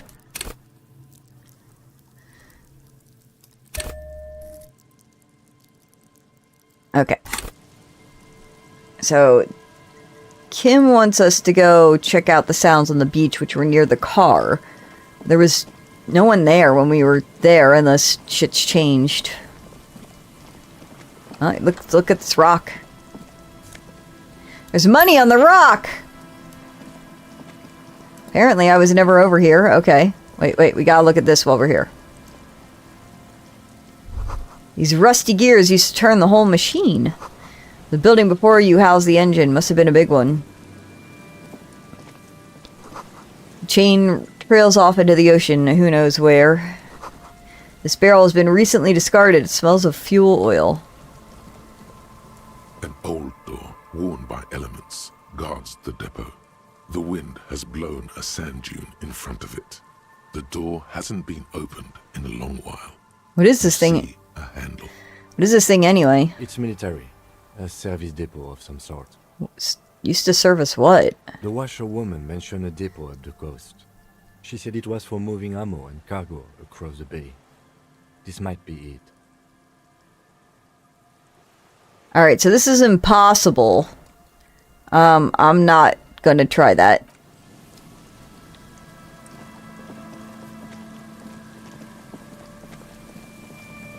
I'm gonna go this way first. Oh, what's this? Man, there's a lot of money here. Oh, and we got a shirt. A white polo. So our current shirt gives us +1 logic. This shirt gives us +1 rhetoric. No, really, what the hell is polo? Do I need rhetoric? Rhetoric or rhetoric? I think it's rhetoric. +1 rhetoric. There it is. +1 rhetoric, -1 empathy. I already have shit empathy. Our current shirt is like just a net positive logic, so there's no point in the polo, to be honest. Well, I guess it's got rhetoric. Logic. Kingdom of Conscience. We only have 2 pairs of pants, right? No, we have the jorts.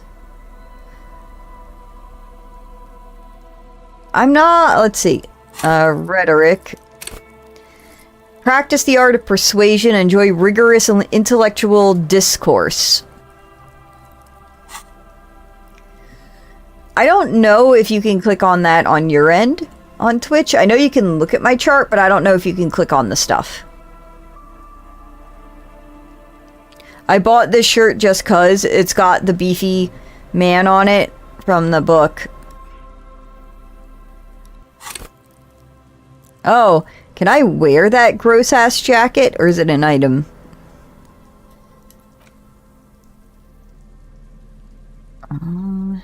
It was in Interact, so no, I can't wear it.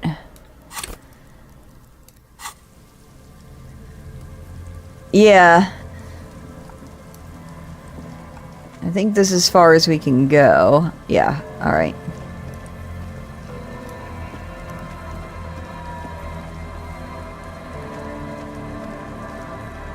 Some seagulls. Oh, there's the corpse.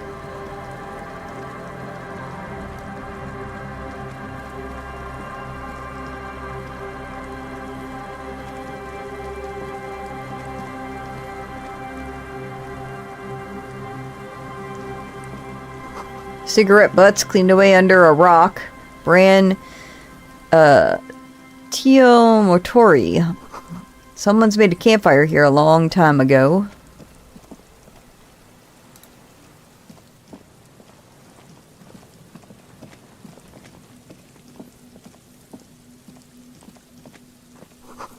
A rusted broken control box for the radio relay tower. Oh, a new necktie. Shivers physical instrument. Our bow tie gives us +2 drama. This one is +1 shivers, -2 physical instrument. I think our physical instrument is garbage to begin with. Oh no, yeah. So it would just leave us at 0. Right. This ladder is too rusty to climb. The sea air has eaten away at it. The relay tower coordinates to boat traffic in the bay. Barely.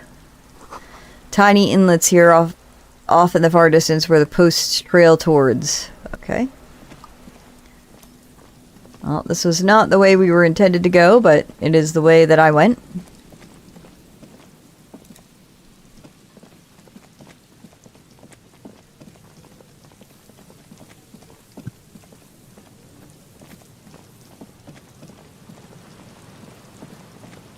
I'm holding tab, which highlights interactables. I don't think I can go behind the church. I think we have to go around. And I'm clicking instead of using WSID. Just holding tab just makes me feel comfortable, and then I'm not going to fucking miss anything. Oh, what's this? Full of holes. Could the posts hide treasure? Oh, we got alcohol. I can give that to that other dude. Money. Money. Money. Money. Health. I think. Oh shit. Oh, that's fine. We need to come over here anyway. Money. Oh, can I not click on any of these other posts? Alright, well, we'll go check these. Oh, we're having a thought. Before you, a drawbridge can only be lowered from the other side. Huh. A school of fish huddle around the fence post, then scatter into the dark. Oh, okay, okay. Didn't realize there was a way over there from here. Maybe I could have walked behind the church and just didn't realize it. Ice here is thick enough to walk on. Must have taken a lot of patience to do this. Well, let's not be a dick and knock it over. Painted with pastel. Someone else is trying to bring cheer into the world.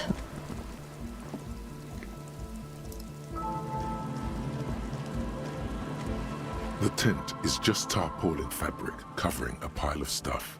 The flap is open. Inside, 3 young men, all in forward-looking apparel, reminiscent of the sticker on the padlock, are listening to some new form of music. It's like nothing you've ever heard. One of them looks at you. Come on, get in and close the flap behind you. The warm stuff's getting out.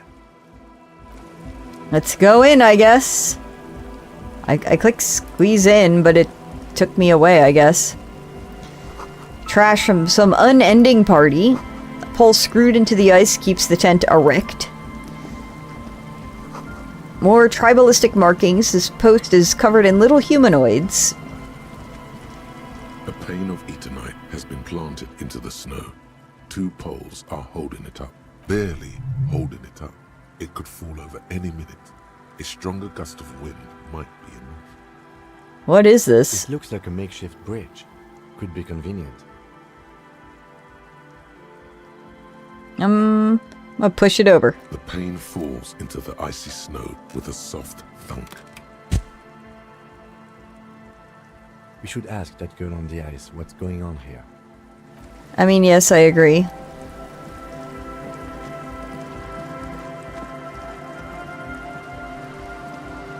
A shaggy-looking girl in her late teens or early 20s kneels on the ice with an electronic contraption in her hand.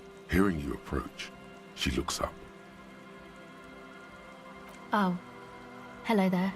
Everyone knows drugs make you invulnerable to cold. You bet this one likes to party. Dear child, it's freezing. Where's your hat? Huh? Maybe she didn't hear you. A little louder. Said you should have a hat on. So should you. I do have one on. I should, and I do. Oh, I didn't notice that.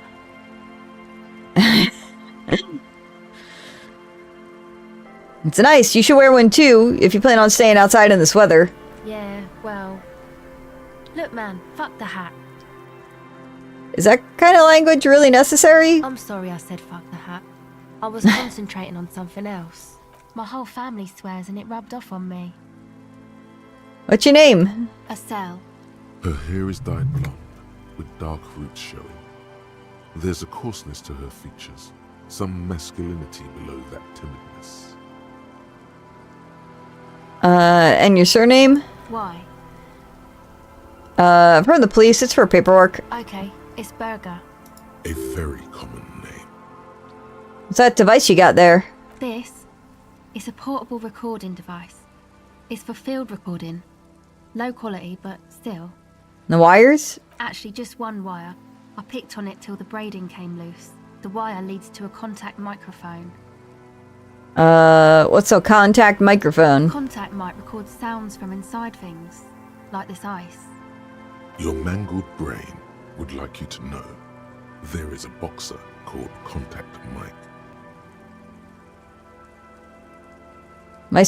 What am I supposed to do with this? No idea. Does this mic have anything to do with Contact Mike? How does this thing work? The mic? I don't exactly know. Somehow it doesn't pick up vibrations from the air. The book said it only picks up structure-borne sound, if you like technobabble. Where did you get the mic from? Same place I got the recorder from, the Palaceum. What's the Palaceum? Oh man, you haven't been to the Palaceum? It's the coolest place in this whole drug-addled shithole. It's a music club and a synthesizer workshop on Boogie Street in Jamrock. Musicians live there, like real musicians. I once saw Arno van Eyck.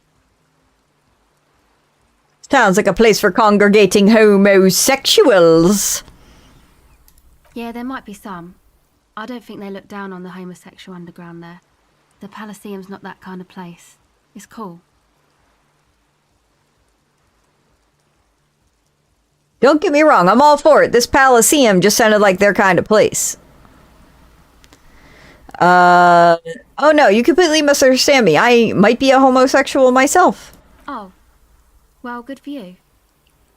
What about that Arno guy? Oh yeah.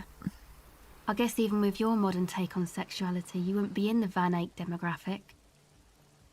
Oh, I get down. I don't know what that means. I grind. Is that some kind of term for the homosexual underground? It means I'm hip beyond my years. I'm not sure, but I have concrete evidence that I rock. In the form of a wrecked tape player in a totally trashed hostel room. Neither do I, actually. I have no idea what I'm talking about. Get down, grind? I'm gonna do the second one. That's cool. You're right. Time has deserted me. Oh no, my morale. Sucks, man. Was there something else? About the contact mic, perhaps? I did not think that was going to, hit my morale. It's going fine. I got 2 boosts to my health and my morale when I didn't need it, and now that I am, like, in desperate need of it, nobody's giving me, like, morale just off the cuff. We're still becoming homosexual. It's taking a while, but we're getting there. I had some... does this have anything to do with contact, Mike? Yeah, I record stuff with it. No, I mean the boxer. No. This is a contact microphone. It's for recording inside solid objects. Contact mic just beats people up. You know, contact mic doesn't just beat people up. Contact mic is a role model. An entire litany spews forth. Oh yeah, we hit his autistic hyper-focus topic. He is going to tell you all about contact mic now.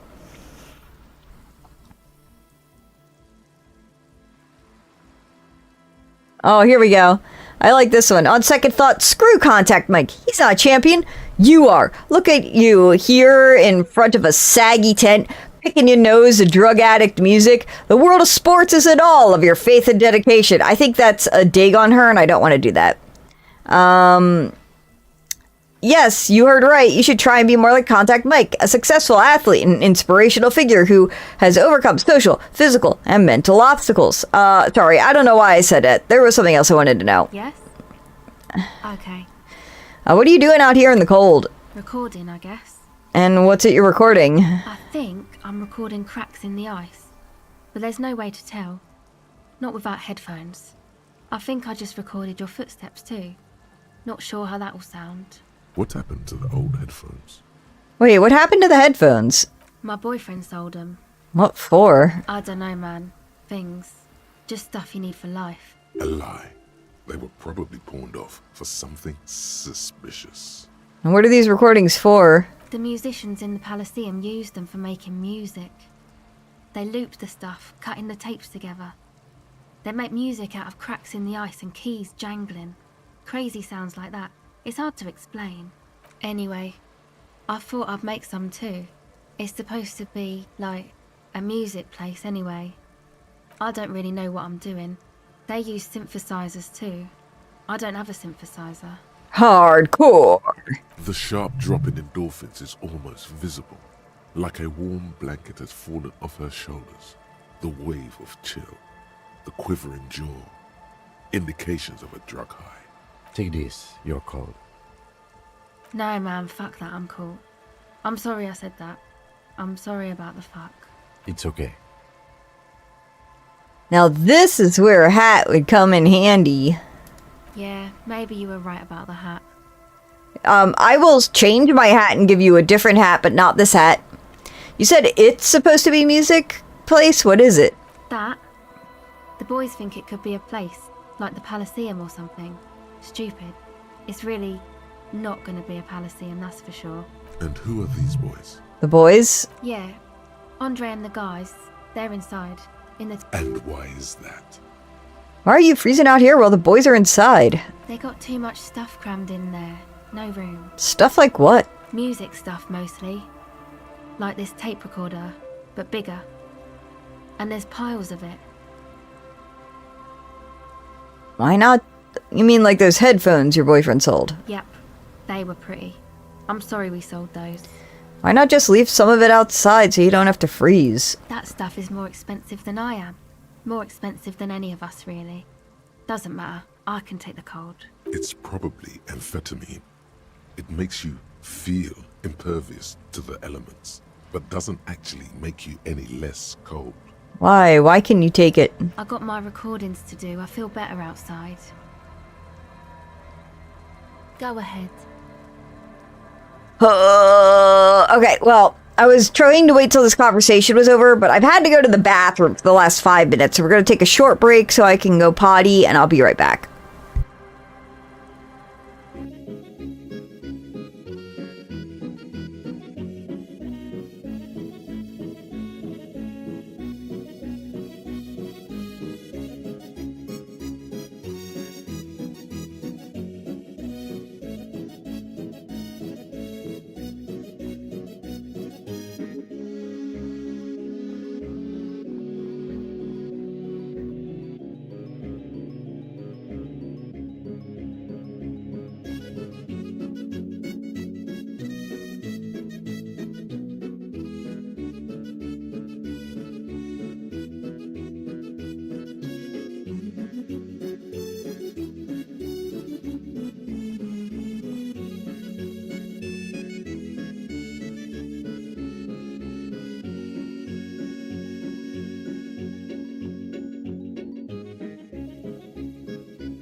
Okay, guys, thanks for being patient.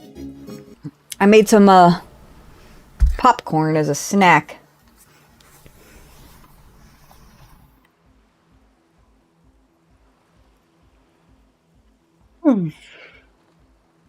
Okay. Let's get back into it.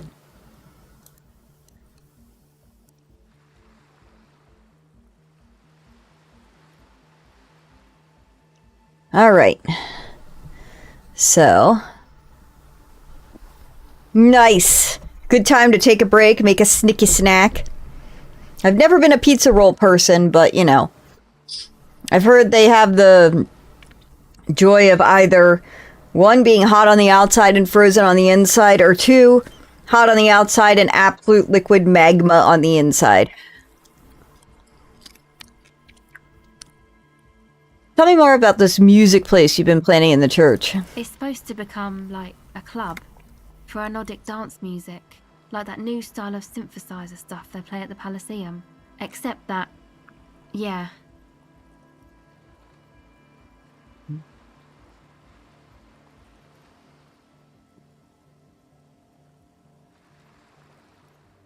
Totino's Pizza Rolls. I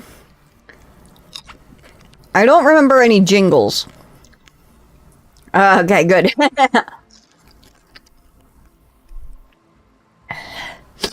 I know that my husband loves Elio's Pizza, which apparently is a northern thing, but you can get it at... Used to be able to get it at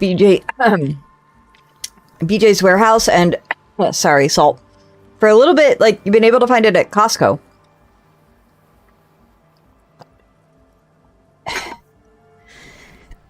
And I do know that if you've never had Elio's, if you've ever had a school pizza, it tastes like that. It's shaped like this. It is a solid rectangle, and it tastes like cardboard. So, like I said, it's probably a northeastern brand because it was common when I was growing up. Was Elio's Pizza? Elios. Elio's. I mean, Google it, you'll see what it looks like, and if you like school pizza and want the nostalgia, see if they have it at your Costco.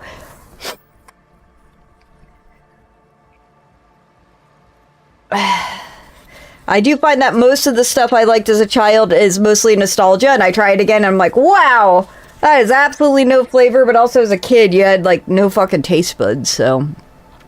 What is anodic dance music? You know, anodic, cathodic, music that's made with electronic instruments. We had a secret task?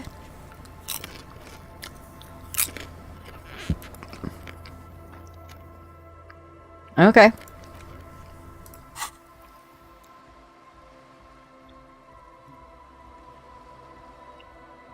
It's just totally hardcore.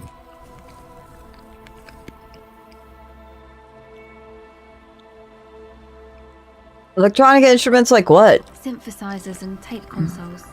Microcomputers too. Anything that uses electricity, but isn't guitars. Also found sound. I mean, it sounds like something I'd really like, to be honest. I'm dropping popcorn all over the floor. So you want to turn this church into a club? I know. It's not my idea. Andre and the boys found the place. It was supposed to be deserted, but now they can't even take it. Hey, don't get me wrong, but you're cops, right? Yeah, why do you ask? Okay, well, maybe you could talk to Andre and the guys, because there are some strange things going on in that church. If you're police, you should look into it, right? We'll talk to him. They're inside that thing there. Would be cool if you did. Was there something else? Did you put the padlock on the church door? No. No? Not really, no. She's trying to get out of a direct lie with semantic tricks. She personally didn't put the padlock on the door. Okay, so if you personally didn't, then who did? Yeah, you know. That's what I meant. Noid did. Noid put the padlock on the door. Why did this Noid person put a padlock on the church door? To keep more weirdos from getting in. Fucking Martinez. I'm sorry. It's got the worst weirdos. If you get around to it, ask Andre about him, he'll tell ya. No, not really. She's trying to get out of a direct lie with semantic tricks. So this sticker isn't yours? Is Noid a friend? Yeah, I guess you could say that. To keep more weirdos from getting... Go ahead. Well, that ain't gonna succeed. Alright, that's it. Bye.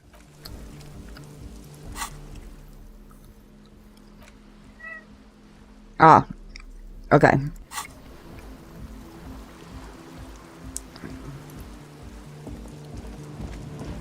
Come on, get in.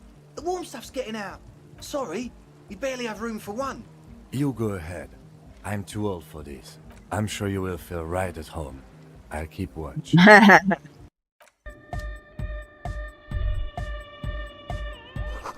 Smells like sweat and laundry detergent, plus a trace of ether.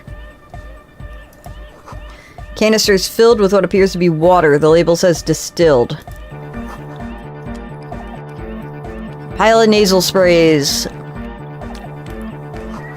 Wild, I want to see where the child I used to be. There's a big kind they use for live music. Alright. I'm really guessing this guy's annoyed.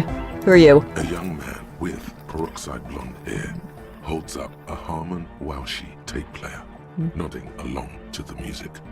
He looks at you with a knowing smile and says, Hardcore! Ha! Hardcore! Hardcore to the mega! Alright! Here comes the night! That was a puzzle? Alright. You see a youngish man bleaching the tips of his hair with a toothbrush. Youngish? Oh, okay. I was gonna say, it looks like he had a fucking mustache there. It's just the lighting. I mean, hardcore is also an old meme joke thing, so...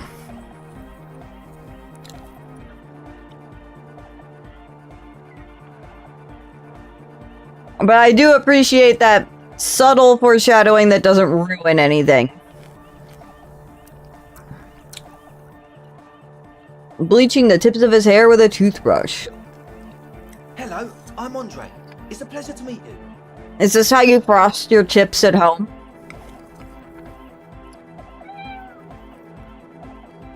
His grip is strong, sweaty, and warm. He's trying to project and inspire confidence. This is my posse, Noid.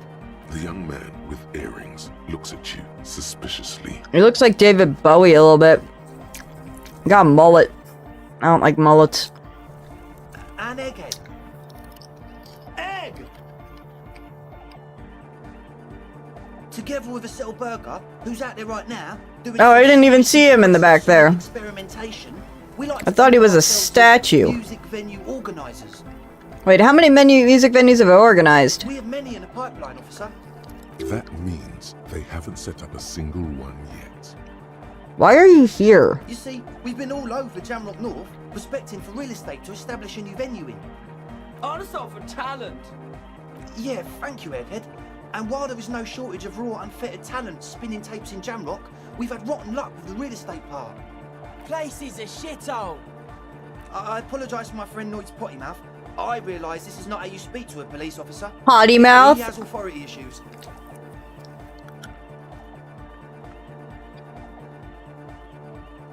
No need, this place is pretty bad. Which brings me to the problem of occupied ecclesiastical property. I bet you've noticed the derelict hive of narcomania on the coast. What are you talking about? I'm talking about the church. And I'm not exaggerating. Even a place of spiritual refuge can become a magnet for all sorts of dopeheads and burnouts if left unattended. Dopeheads! Burnouts! He angrily spits on a screw, then starts cleaning it. Well, I'm sad to say, that's exactly what happened. Sad because we were just about to put Martinez on the map with one of the maddest dance clubs in Jamrock. Nah, strike that, in Reversholt. Strike that! The word! And sadder yet, because the dopeheads and burnouts hold up in there are the worst kind. He leans back a little watching you with a steady, serious gaze, letting you imagine just how bad those dope heads and burnouts really are. Good. This calls for an opinion. You're an expert in those. Oh, we're an expert in opinions. I won't stand for any narcomaniacs of any kind. No narcomaniacs on my watch.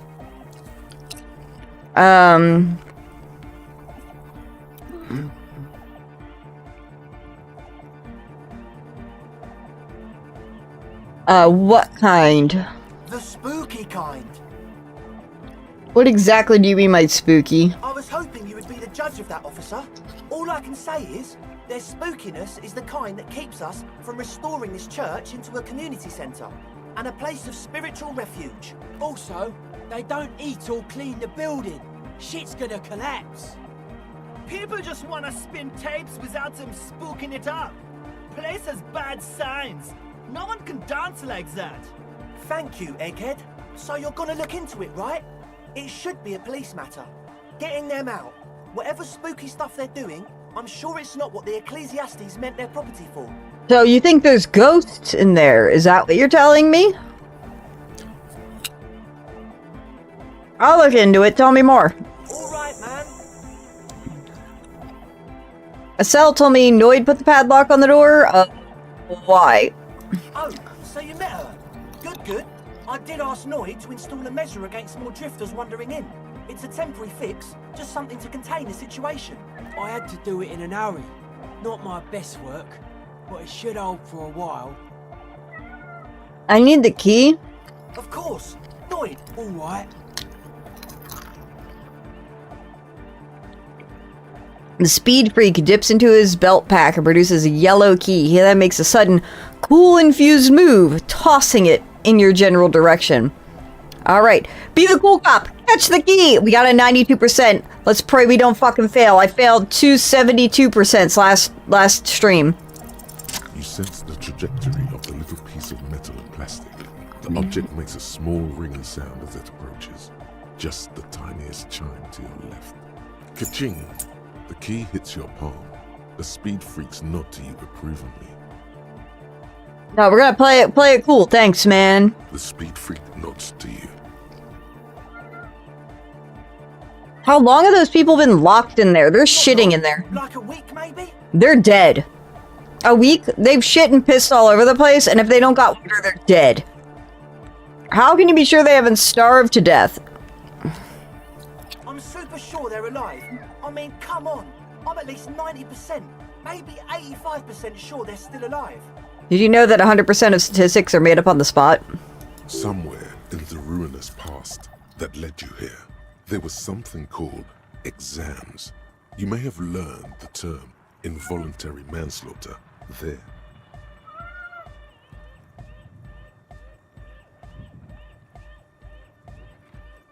%85 is not good enough. No one lives forever, baby.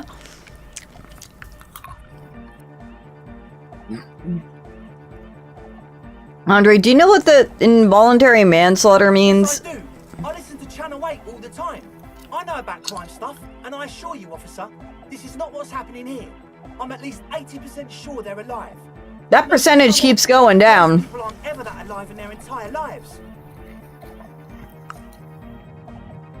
What does that even mean? I don't know. What does anything mean, really? Oh, yeah.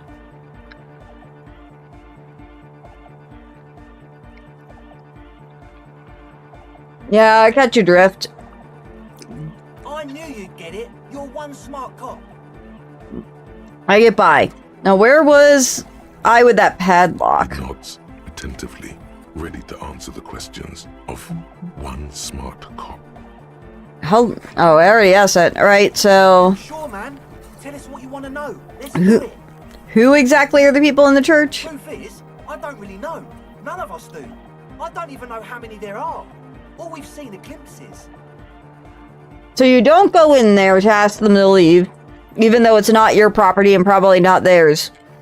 You don't tell them that you're going to trap them in there if they don't leave by a certain time. You just straight up lock them in there and wait for them to die? That's not cool, bro. Glimpses? Who are these people? Secret agents? Stealth operatives? You haven't even seen them and you want the police involved.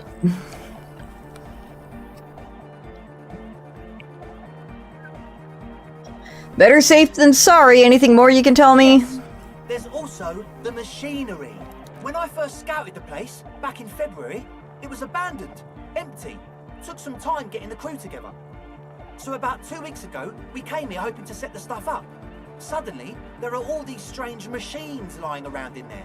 One of them has wires running into bowls of water. Wires into water. Never seen anything like it. Andre, tell him about the feeling. Oh, and it felt like there was some thing in there with us, watching us from the dark. No, the other one. Which other one? I'm not as in tune with my emotions as you are, Egg. Felt like silence. Awful silence. But you haven't physically seen anyone. Not exactly. We've just seen someone who we think is a woman go in and out of the church. A couple of times. And we felt someone, or something, eyeing us inside. But that's kinda it. Oh, we should talk to the crypto lady about this. She'd probably know. What was that about something watching you? You aren't alone, you know? It wasn't quite human, if you know what I mean. Not human? As in a ghost? Do you know what he means? It was this dark shape climbing upside down along the ceiling, like some kind of crab man. Yeah, you know, the way it was climbing up and around the ceiling, like a crab. It was stalking a cell, exhibiting ambush behavior. Odd. Crabs are usually marine creatures, and not known for climbing walls. Ambush behavior, Crabman. Yeah, totally. I mean, I didn't personally see it. Estelle was alone that time, but I believe her. If she comes out running and says there's a crab in there, there's a crab in there. Fair. So he hasn't even been in there lately. Is he afraid? You should ask her about it, but be nice. Don't tell her you don't believe in the crab. There probably is no crab man. Don't let them draw you in with this nonsense. Can you tell me more about the machinery? You should talk to Noid about that. I just got a distinct burnout and dopehead sign from them. Probably jacked up to some snuff station too. Probably, very likely. Oh, I'm gonna burp again. So how can you be sure they're burnouts and dopeheads if you haven't even seen them? Well, honestly, I can't. But I am. This is a below-feeble attempt at avoidance. Basically, he is attempting to weaponize idiocy. Wow, you can't, but you do. I should add weaponized idiocy to my own repertoire. Hey now, I'm 70% sure they're substance abusers. Don't let all that technology fool you. Where do you think the drugs come from? Alright, let's talk about something else. Sure. What? What's the deal with Egghead? I want to talk with him. He's a quiet man, mostly communicates through music, and by being a master of ceremonies. What's a master of ceremonies? You know, a host, a declaimer of slogans. He's a performer, gets the people going. Interesting, sire. A bit like you, then. An MC for short. How do you communicate with him? Well, he's just kind of here. I don't really know how to communicate with him. Have you ever really talked to him? Yeah, sometimes. When I stumble and find my way into his center, you have to hear a lot of hardcore to the mega first though. The man smiles mysteriously, choosing to let the beat speak for itself. I get it. He's a puzzle. You mentioned some kind of ecclesiastes own the church. Who are these ecclesiastes? Oh yeah, that's a meteor and name for the founding party. Thought it'd be cool to use it. If you don't know what the founding party is, there might be a way to mask it with minor demagoguery.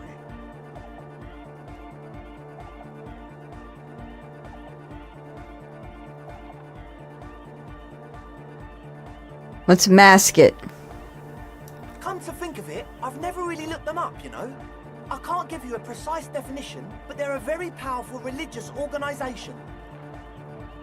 And? And they have roots in ancient mass society. And they're the custodians of the Pericarnassian church. Plus, they anoint the innocents. They, like, made the innocentic system, no?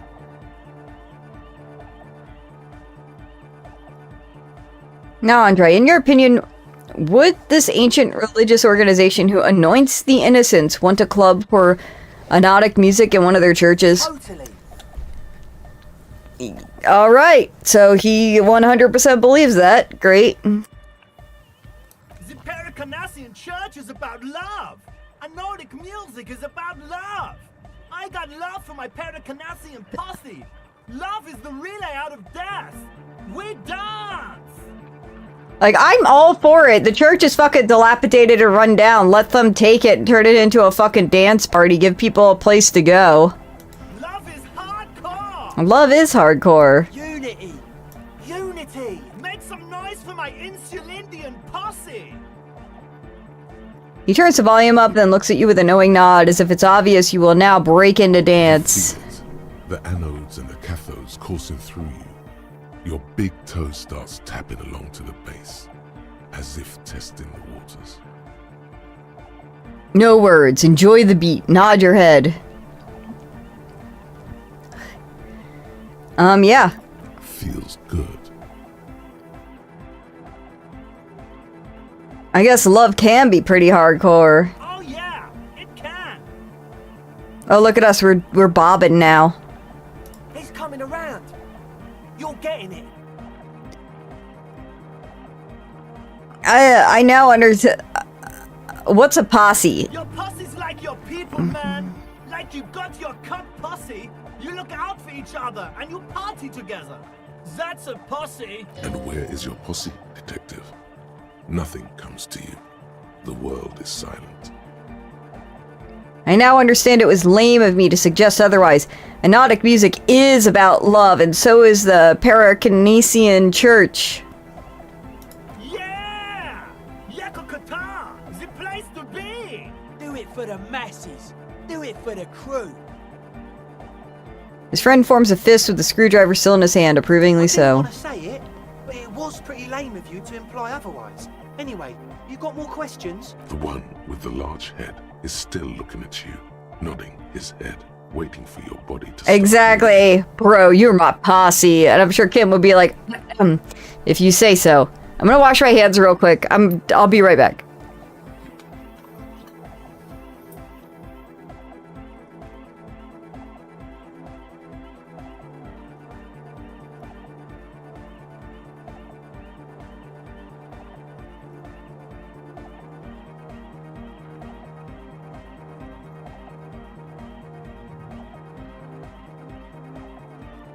Oh boy. I got two dangerously close pieces of popcorn on the floor.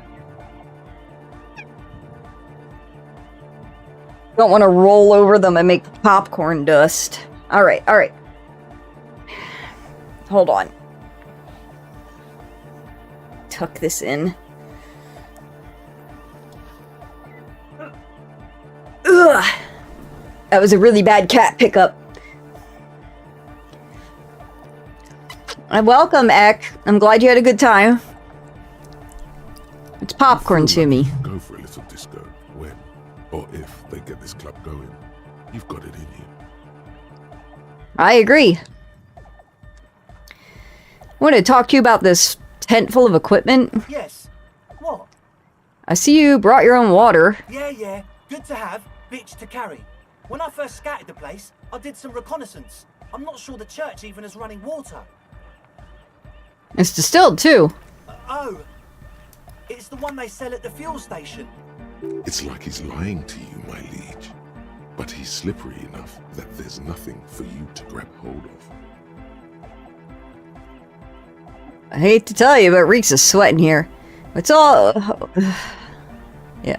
It does, doesn't it? Told you we have a smell problem. Wait, I also smell ether. Why? Ether? I don't smell ether. Do you, Noid? No. It's mixed with a peculiar chemical scent, like laundry detergent. He sniffs the air. It doesn't take a forensic scientist to guess it's drug-related. They look and act like the kind of guys who've done their fair share. Unlike the girl outside, That's profiling. the boy's breathing is regular. Their jaws stay put and their pupils aren't dilated. So they're not under the influence, currently. At least, not under the influence of stimulants. That doesn't rule out hallucinogens, benzos, some depressants. How do you know all this? What's with all the Nosafed? Point to the bottles of nasal spray in the corner. The Nosafed Ultra. You have a lot of it lying around. Oh, the old Ultra. He's like an actor, looking to the souffleur for him. I have a major sinus infection. Stuffy nose. We all do. Shit's all blasted up. Winter.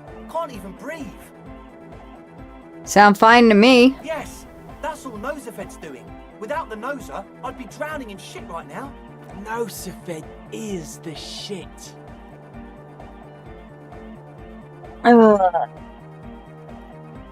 Okay, I have some. I got some nose problems too. Sure. Here you go, officer. The Noser. Blast away. He nods enthusiastically, no doubt a little relieved. Let's logic godly. Let's try. 72. The number Nice. of things don't add up. Let's take a look. How about gather around, kids?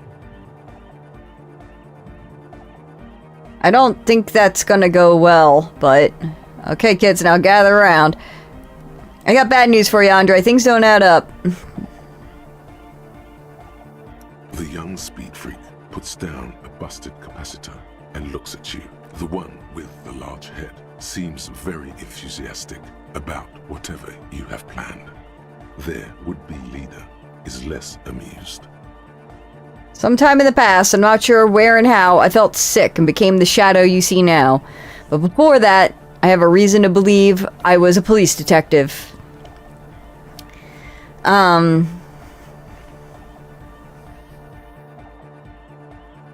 you still are.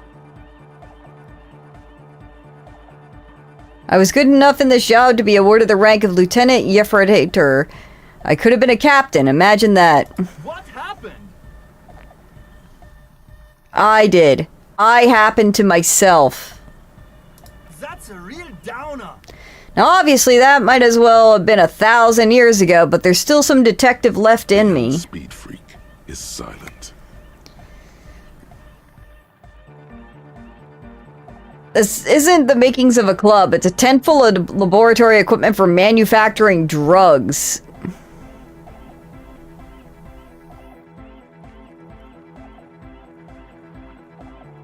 Or your girl SL is high as a kite out there. Must have been hard for you boys to keep sober for this meeting. I have no idea how you arrived at that conclusion, but it's wrong. Look, we even have speakers. One speaker. They have one speaker. Where's your friend? Did he lose his friend? What do you mean, friend? The other speaker, you only have one. It's a one-speaker system. It's monodynamic. You wouldn't know the first thing about sound reproduction in anodic music. Other speaker. This may be the brain damage talking, but you've definitely never heard of monodynamic or one-speaker systems. You have no headphones. Wouldn't a cell need her headphones to spin tape? What do you know about spinning tape? Nothing. I know you pawned them, likely for lab equipment and drug ingredients. I'm sorry, but there is no lab equipment and no drug ingredients. That Nosafed is here for its active ingredient. He said it was for his nose. What more do you want? Likely pseudoephedrine, almost exactly the shape of ephedrine. Ephedrine makes you happy, and so does pseudoephedrine. The distilled water, cornerstone of a clean lab. All cellular-based life. What's your point, Lawbringer? The ether in the air, a useful solvent, good for getting acting agent out of a solution. Make up your mind. First it's the sweat, then it's the ether. There's no need for me to pile on anymore, is there? No shit. We don't need drugs to be hardcore. Shut the fuck up, Egg. Maybe not today, Egg, but you need drugs to get through the days when you're not expecting me. So, does the cell need drugs more than you? We know she has a problem, man. We're working on it. She didn't exactly have a smooth adolescence. Climb down from the equestrian monument, cop man. Consciousness is new to the universe. We all have our ways to ease the shock. Bottom line is I know. What exactly is it you know? In short, you tried to use police detective to set up a drug lab. That's... Come on, that's... Punishable by summary execution? Against the law? I meant to say, not true.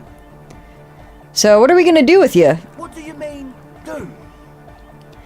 We do this lawman style. First you tell me everything, then I pass judgment. You tell me what's really going on and we'll work from there. I can be lenient. I don't really care. I just wanted to crack the case. Do what you want and I'll do what I want. This one. What do you mean by lenient?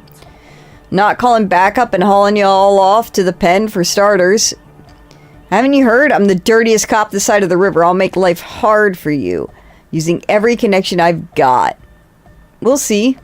I'll do the not calling backup and hauling you all off to the pen for starters. Okay, man. Okay. Things are just so hard for an entrepreneur in this city right now. It's not like we lied when we said we want to turn a church into the wickedest club in East Revershoal. Because we do! We totally do! We just need to turn it into a speed lab before. To get our foot in the door. And why do you need me? Like I told you, spooky arseholes moved in while I was getting all this stuff together.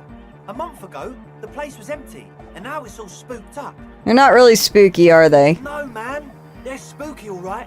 It's just that they would also probably call the police if we started cooking speed in there.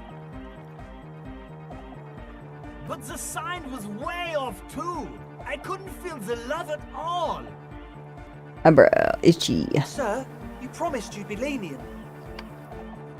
Ask for a bribe, arrest them, evict them. Proceed with club, proceed with both. Let's do this clean. No speed lab, just a club for the anodic music. Yeah! I knew it. The would-be leader drops his spiked head between his knees. Impossible now. No, Andre, it's harder now. This hard cop has come to show us how much the fish is, and the fish is always so much more. We all know there was never going to be a club for anodic music with the Speed Lab. Now it has a fighting chance. So there was never going to be a club in there. There needs to be a club for anodic music in there.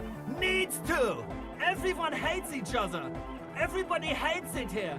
It's all just drugs and we're slaves and I can't. We are running out of time. We need a win, Andre. I promise this will be a win. We won't cook speed in there. We'll do it clean. We'll do it true. We'll do it sober and real and beautiful. This will be a victory for the light.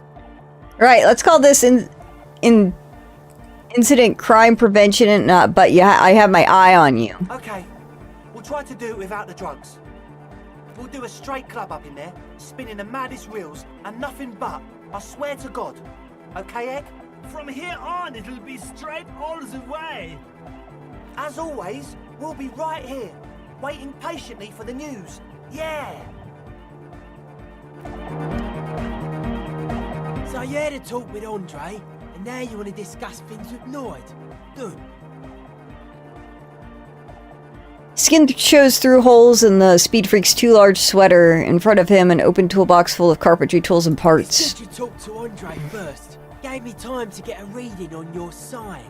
Can't really talk to people before you get a reading. He runs his hand through his hair, which is combed back in mock seriousness, and continues to fiddle with some gears. Sign? Yeah, gotta compare. See if we can align. Interesting. Suck at socialising, man. Even now, our sign synchronisation is way off. But I'll see what I can do. Saw a sticker on the padlock. Can you tell me anything about it? Sticker? You mean the yellow one? Can you describe it to me? Interesting. He wants you to describe it, though he already knows what it looks like. Why describe it if you already know what I mean? So I can hear you do it. Sometimes the outside gaze helps us reflect on things. Noid, don't bother our guests with your games. Piss off, Andre. Me and Mr. Cop are trying to discuss art. You shouldn't talk like that. I don't mind a little foul language here and there. The ban on foulness. That's the moralist plot to alienate us from our bodily function so they... Anyhow, what was the sticker like? Okay, it's a yellow circle, the human face, an X's for eyes, and a smile underneath. I think the X's mean the guy is dead. Good, good. What did you want to know? What makes the sticker so modern? Simplicity was brought to us by classical soul artist modernism, but that was a tasteful, harmonious simplicity, right? Well, hardcore is not tasteful or outwardly harmonious. It's a warning shot. This will be dangerous. The echo of man's loss, haunting him. The sticker, the clothes, the music, same thing.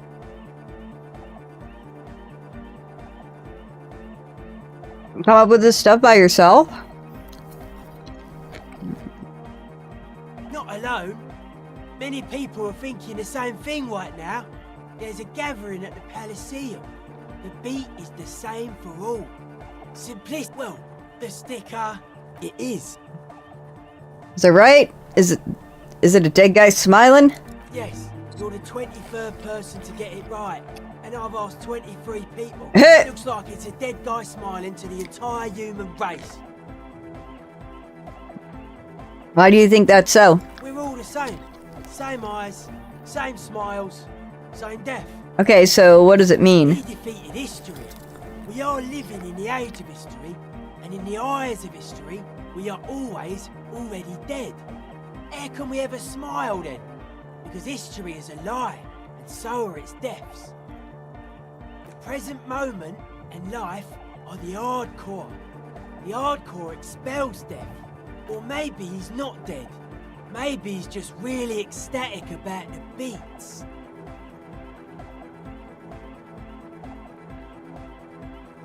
Thinking maybe the smiling dead guy is a symbol for communism. It's also dead, but doesn't care.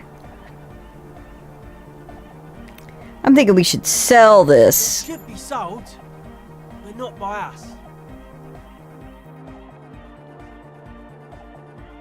Alright. Yes, you're the 23rd person to get it right. And I've asked Really? We're all the same. He defeated history, the present moment and life, or maybe he's not dead. Maybe he's just really yeah, that interpretation holds. I guess one could write an entire treatise on the thing. But what for? What about now? Are the signs all right now? Nah. Still, you heard me. Alright, tell me about the machines you saw in the church. Weird stuff. Specialised. There was a data processor and some sort of long-wave machinery. Wires going into water. Gives off a spy sign. Or some fucked up Samaran science sign. Oh, you think it's the cryptozoologist in there? The People's Republic of Samara is a product of Revachel's sister revolution on the Grand Isola. It's known as a severely degenerated rogue state.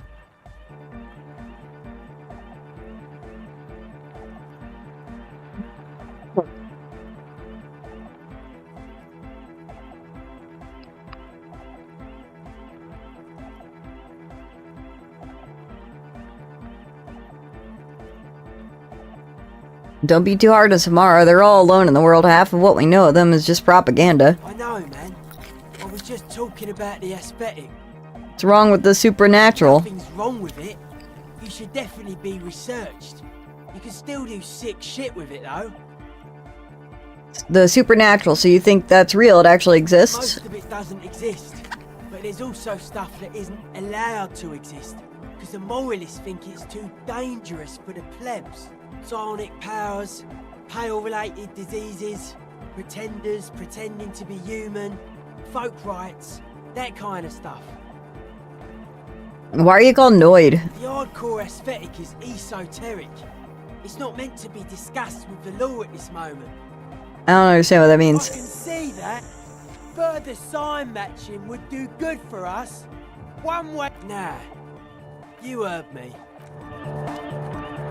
The young man with the tape recorder acknowledges your return.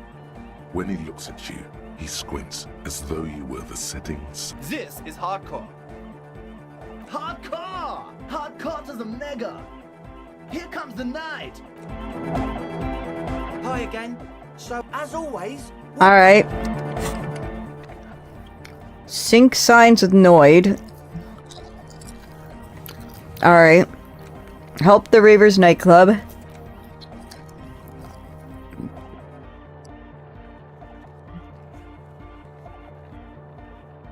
But I thought I already succeeded with Egghead's thing before I got the task. Alright. Man, we could definitely use a save, I tell you that.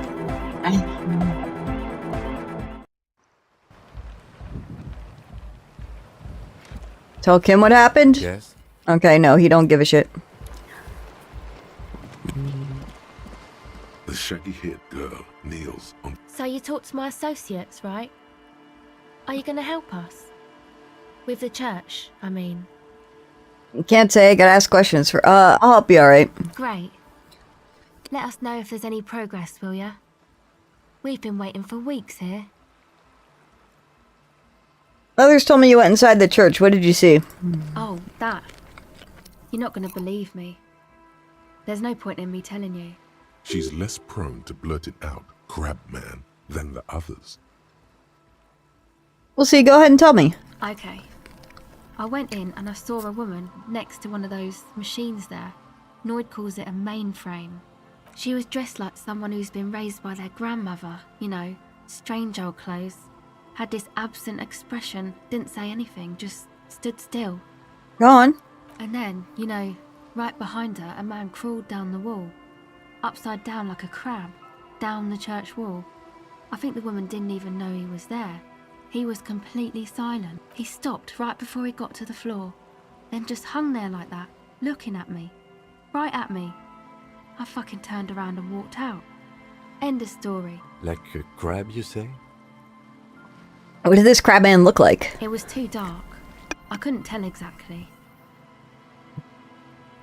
Come on. She obviously could. She already went into detail. Oh, I ate too much popcorn. My tummy don't feel good. Oh, excuse me. You were wrong. I do believe you. Why? What would you stand to gain? Nothing. Anyway, what else? I'd like to know more about your associates. My associates? I haven't got much to say about them. What do you mean? You must know something about them. Of course I do. I just don't tell people about my friends and who they are and so on. I don't provide information on them. To the cops. What about you? Tell me something about yourself. Me? I'm a silver bird. A silver bird. Feels strangely familiar. Was it an expression? And if yes, then for what? Then your mind slips and the thought is gone. Don't know what makes you think it'll be any different later, but... Your associates tried to use me to set up a drug lab. I'm guessing you knew about this? I did, and I'm sorry. For what it's worth. Which isn't much. This is why I didn't go into the tent. Typical delinquency. You don't get to choose your posse, they choose you. Mine are idiots, but they're mine. I tried to talk Andre out of it. I even tried not to lie to you. Indeed, she merely tried to omit the truth instead. Said you opted to admit the truth. That's the same thing. I know, but I knew you'd see through their plan too. I'm not an idiot. I should have been able to control them, and I will in the future. I promise. May I ask, what did you tell them? Do what you will with your dance club plans, but no drugs labs, please. Thank you. I'll get them under wraps, I promise. Alright. Alright. And we gotta do that. Okay, so we gotta do the church before we can do anything. Oh, wait, we can... Oh, we're having a thought. We had a thought. This is about the bird? Yeah, white-bellied cormorant eyes you suspiciously. Sus. What a sus-looking bird. We can go over the thing here now. I pushed it down.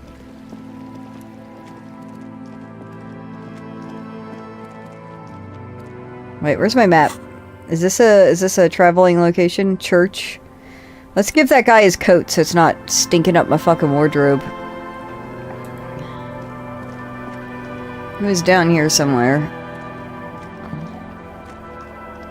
Y'all are taking 10,000 fucking years. Oh my god, no, where are you going? I have to go around? Okay, fine. Can't get there from this way, gotta go this fucking way, alright. Tequila sunset. Found your jacket. Ah, tequila. I knew you'd come through. That's fucking great, man. Found a little more than I bargained for. What's that supposed to mean? There's a dead body nearby. What's that got to do with my jacket? It's probably probably no. It's a pretty freaky coincidence. What do I care about some local stiff? You gonna give me the jacket or no? Yeah, here, take it. Let me see. What? This isn't my jacket. My jacket was beautiful. This is fucking filthy. What am I supposed to do with this? Look, I just stumbled upon another dead body. I don't care about the jacket. I'm sorry, I found it like this. Oh, fuck. I'm not taking a disgusting pile of hobo rags. I may be in an irrecoverably decaying orbit, but I've still got standards. Either bring it back the way it was before, or find a dumpster to burn it in. I don't got a laundromat, bro. Despite the guano, it looks like the jacket itself is stain resistant.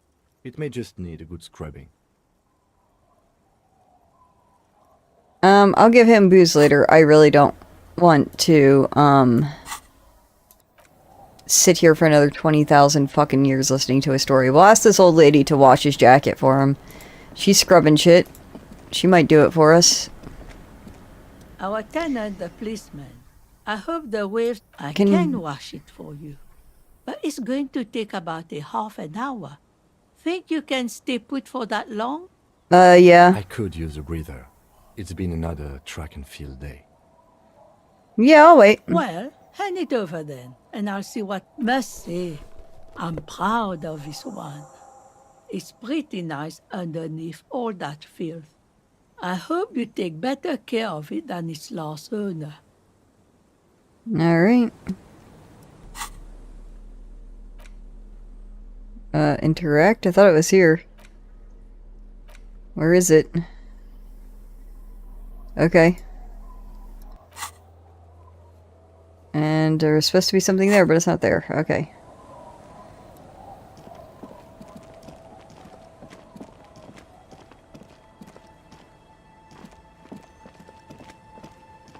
Tequila sunset.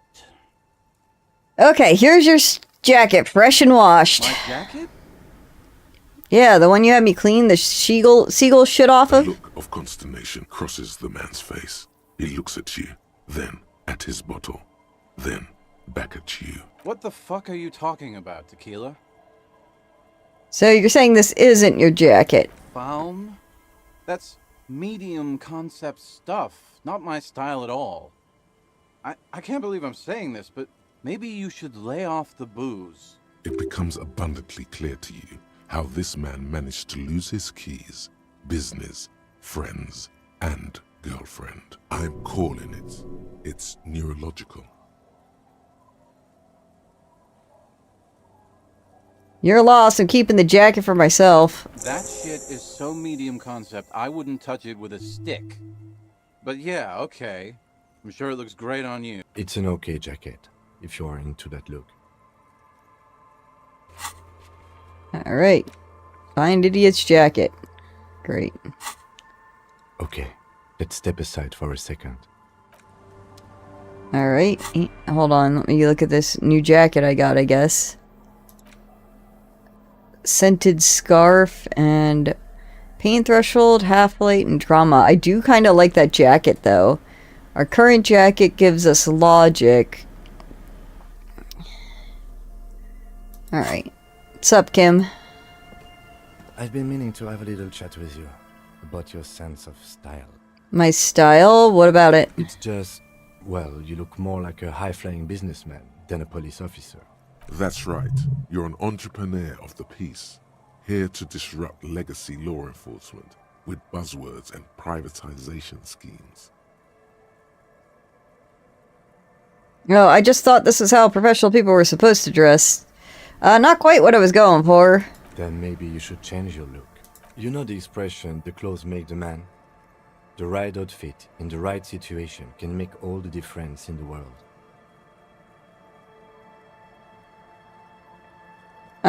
Yeah, you're a sharp-dressed man. We could be style buddies. Let's not get ahead of ourselves, detective. Anyway, we should probably get back to the case. You saying I look like shit? Alright, well... How you gonna feel when I'm walking around here naked? Just walking around in my tidy whities. My sad white man ass. When is my mustache gonna grow back? Alright. Plus one can say, I think the dress... He said the dress shirt's not good. So, I guess... We can wear the stained undershirt. Or this t-shirt. I think that... The mesh gay shirt with our new gay persona. We have... jeans, which give us electro... I don't like that it lowers our... reaction speed, though.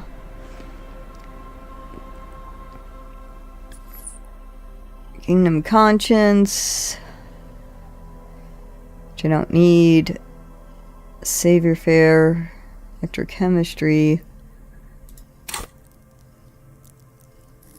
My napkin's in the way.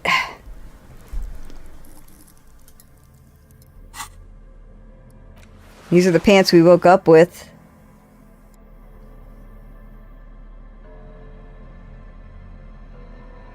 Flight -1 drama. We could put our cop jacket back on. We could put on our chemo. This is the look right here, man. Right fucking here.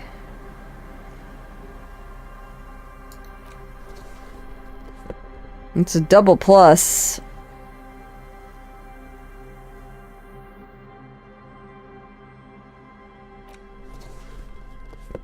At least no one will see visual calculus.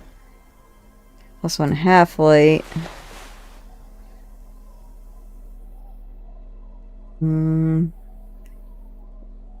What other sheets we get? We got these. Perception. +1 electrochemistry. +1 logic. +1 empathy.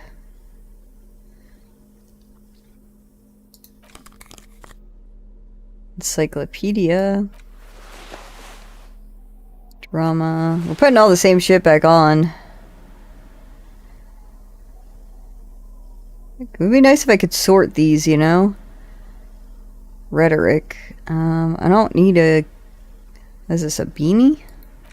I don't need to look like a bum. How's that? Does this look better?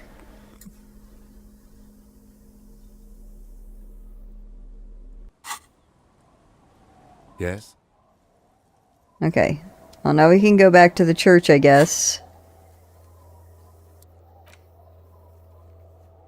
Okay, I can't fast travel from here. Wait.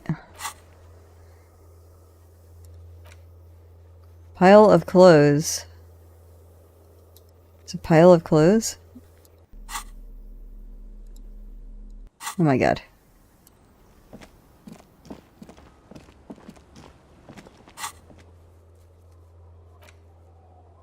Okay, okay, there we go.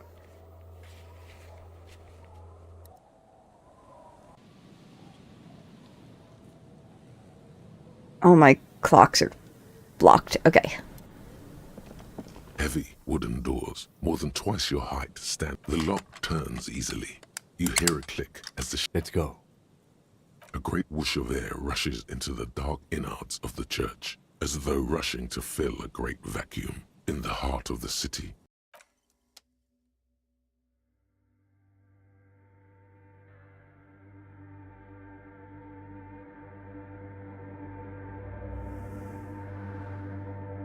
Okay.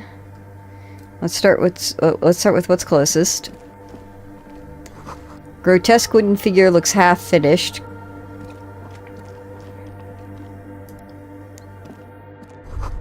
Or the forked lightning pattern you saw outside. Bark beetles? No, this looks intentional. Some long forgotten style. Blackboard is filled with complex equations. They look recent. Bowls filled with water and live wires run directly into it. Oh, we're having a thought. The silence in this part of the church, it's almost palpable.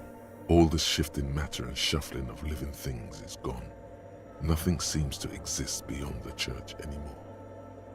Maybe if you were to stand in just the right spot, even your footsteps would be completely silent. Wait, I think I hear something. And then it's gone. Almost all of it. But for the faintest of hums, it seems the sound here is detached from its source somehow, if not blotted out outright. Truly unusual. You can hardly hear your own breathing. Stomp your feet and clap your hands! You produce a few muffled thumps, after which the silence feels even more total. Your voice is barely audible. Not a howl, but the softest of whimpers. What's happening? The lieutenant points to his ears and shakes his head. Then he leans closer. Can you hear anything? Almost nothing is beginning to worry me. The church just has strange acoustics. Maybe the church was designed this way to prevent boisterous activity, singing and dancing on its premises.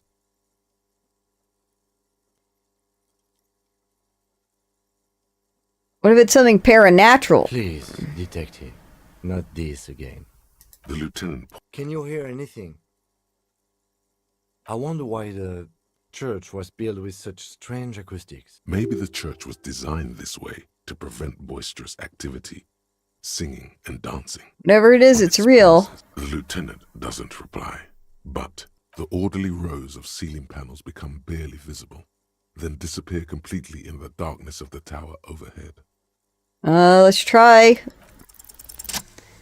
Nice. Are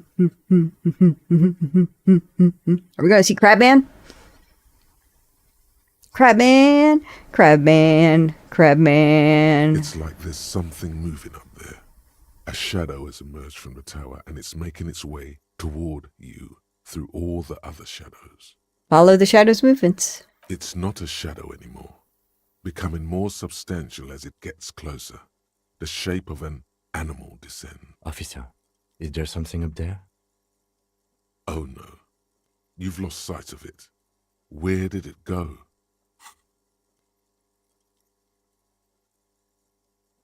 Oh, Spider-Man! Spider-Man! Looking straight at you with dark eyes. Maybe it's possible to talk to it. The shadow is a man made of the same stuff as the carpentry of the building. He is studying you intently. The Crab Man.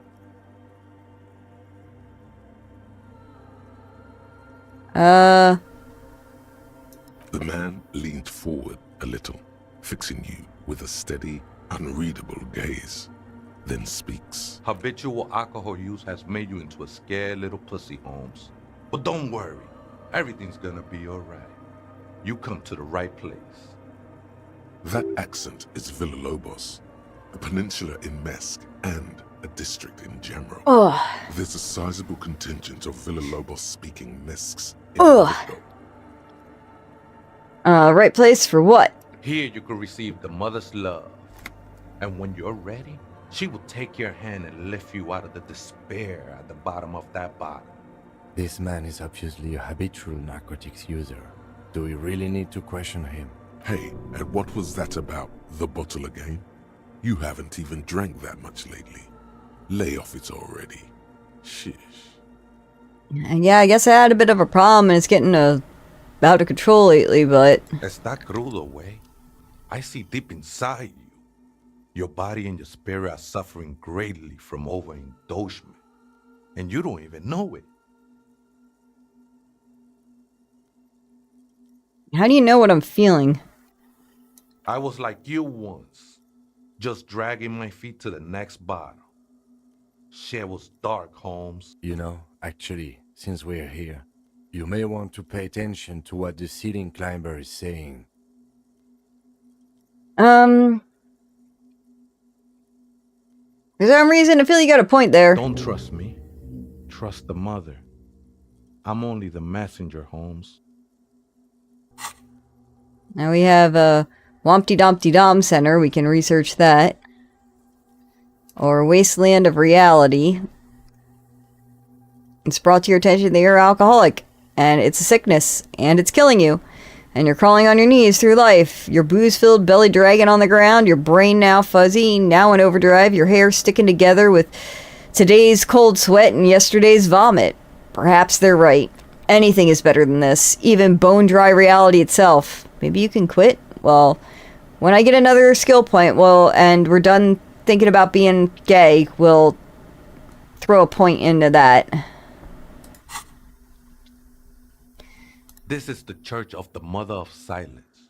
You are welcome here. Sumi is in my lap, and I had to readjust, and her little head is now resting against my arm. It's so cute. I got my other hand on her booty. You have no idea what the fuck he's talking about. Is he just trying to throw you off your game? Whatever it is, he's quite confident about it. Just look how gracefully he sways. Like Spider-Man. It is not an act, my liege. Saving perchance, he hath deceived his very self. This man is a zealot. Do you know where the other spooker is? Other spooker? Oh, esa viejita es muy estudiosa. Don't know, Holmes. The Aita is Grandma? Wait, so there is another person living in the church, and it's a viejita? No. I just call her viejita because of her clothes. She's actually quite young. Or maybe not that young. I mean, Age good. is just one of the many masks we wear. Good point, Mr. Gallia. We're not done being gay. When we're done thinking about maybe being gay, and we decide we are gay, then we'll consider not being an alcoholic. And you know where she is? That's what I said, Holmes. How can you not know when you both live here? Don't really follow her comings and goings. Just see her typing on her computer now and then. We got different interests. So you got nothing else to tell me? How she looks, what she does, who is she? I'm afraid not, Essay. You just have to wait until she comes back, or search through her radio computer. Oh, dang. The Father, the Son, and the Holy Ghost. Finger guns. You must be the crab man. Never known myself to be a crab. But if that's the name you got for me, I won't stop you from using it. To be fair, it's really more like a spider. I always thought of myself more like a flame, flickering along the rafters and beams. It may be that I gotta work on my technique. That's not the only technique he's working on. Look at those carved sculptures. And is that a satchel of tools over there? Wait, did you also carve all those sculptures? Sure am. Whittling wood used to be something I just did to busy my hands. Now I use those same hands in service of something greater than my own restlessness. Oh, you've got some nice curves going there. You seem a tad derivative. You're promoting the objectification of women with your reactionary deception of female bodies. Oh, so I'm not talking about his curves. I'm talking about the curves of the women. It's all just for the mother, man. No need to overthink it. What were you before you became a crab man and wood carver? I was in a gangway, but my memories of that time are fading. Most of them are already gone. So many people losing their money, a certain portent of doom. I lost my memory too, and it haunts me. I lost my memory too, but I like it. It's like I get to create a whole new me, start again from scratch. That's not really the point, I say. You gotta give yourself over to service. Service of the mother, that is. Oh, man. She is fucking heavy. Do you remember your name, sir? Tiago's my name. But those syllables don't mean much to me these days. A name isn't just your identity, but also, so to speak, your place amongst your fellows. Your place in the world. I ain't got no use for such a place anymore.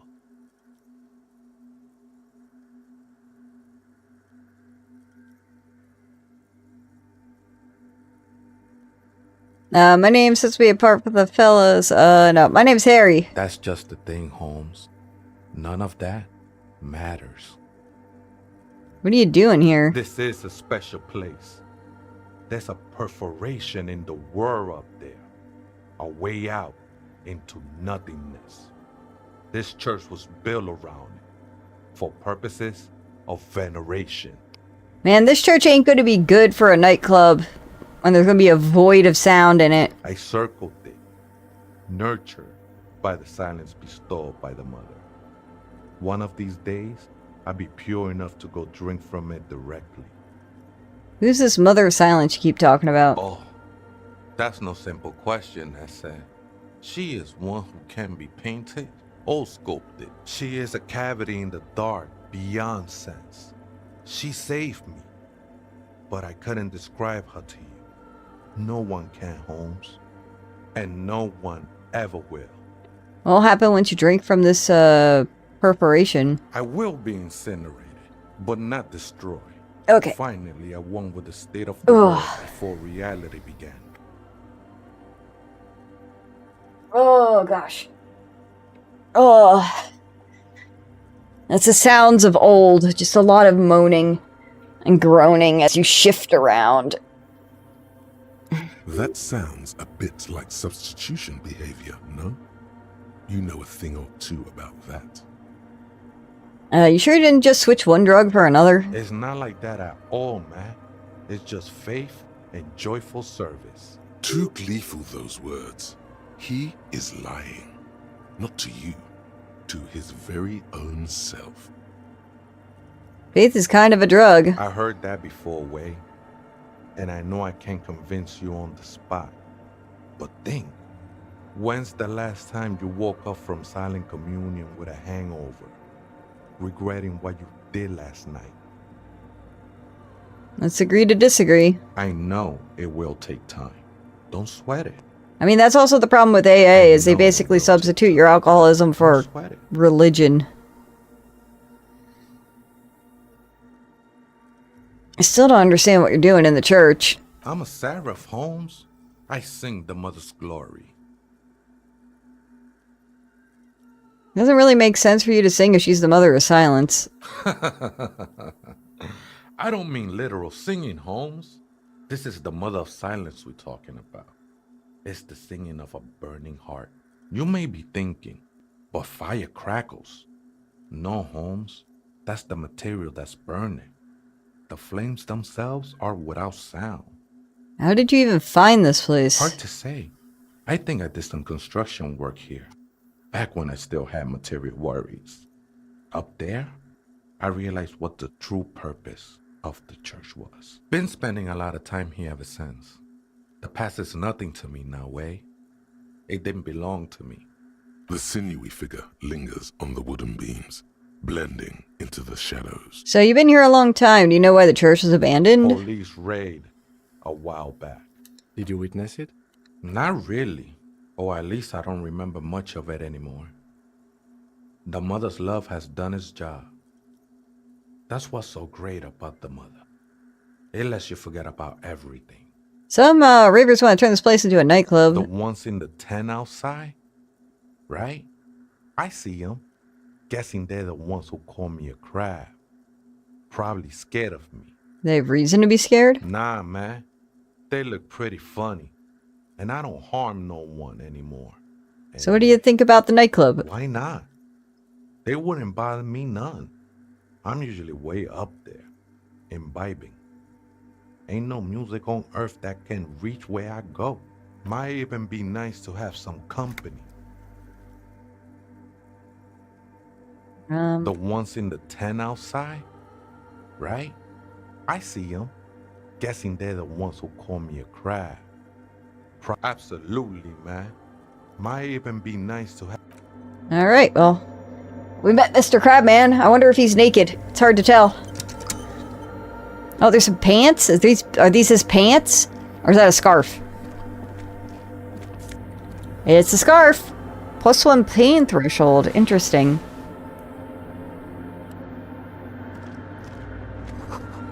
A figure drawn in frost on the window depicting a deer. Frost has drawn flowers on the grass, obscuring the view.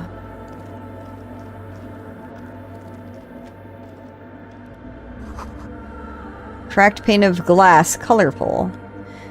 Alright, well, let's use this. I have to wait for that to be finished, don't I?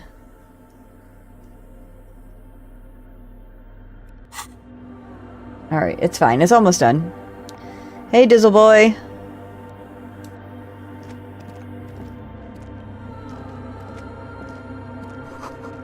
Spider spun a web around this wood carved pillar. Here's some shoes.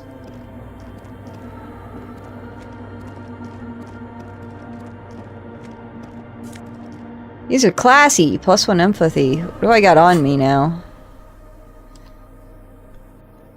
Oh, there's a scarf. +1 empathy versus +1 perception. Kind of like the perception better, to be honest, but these are some nice shoes.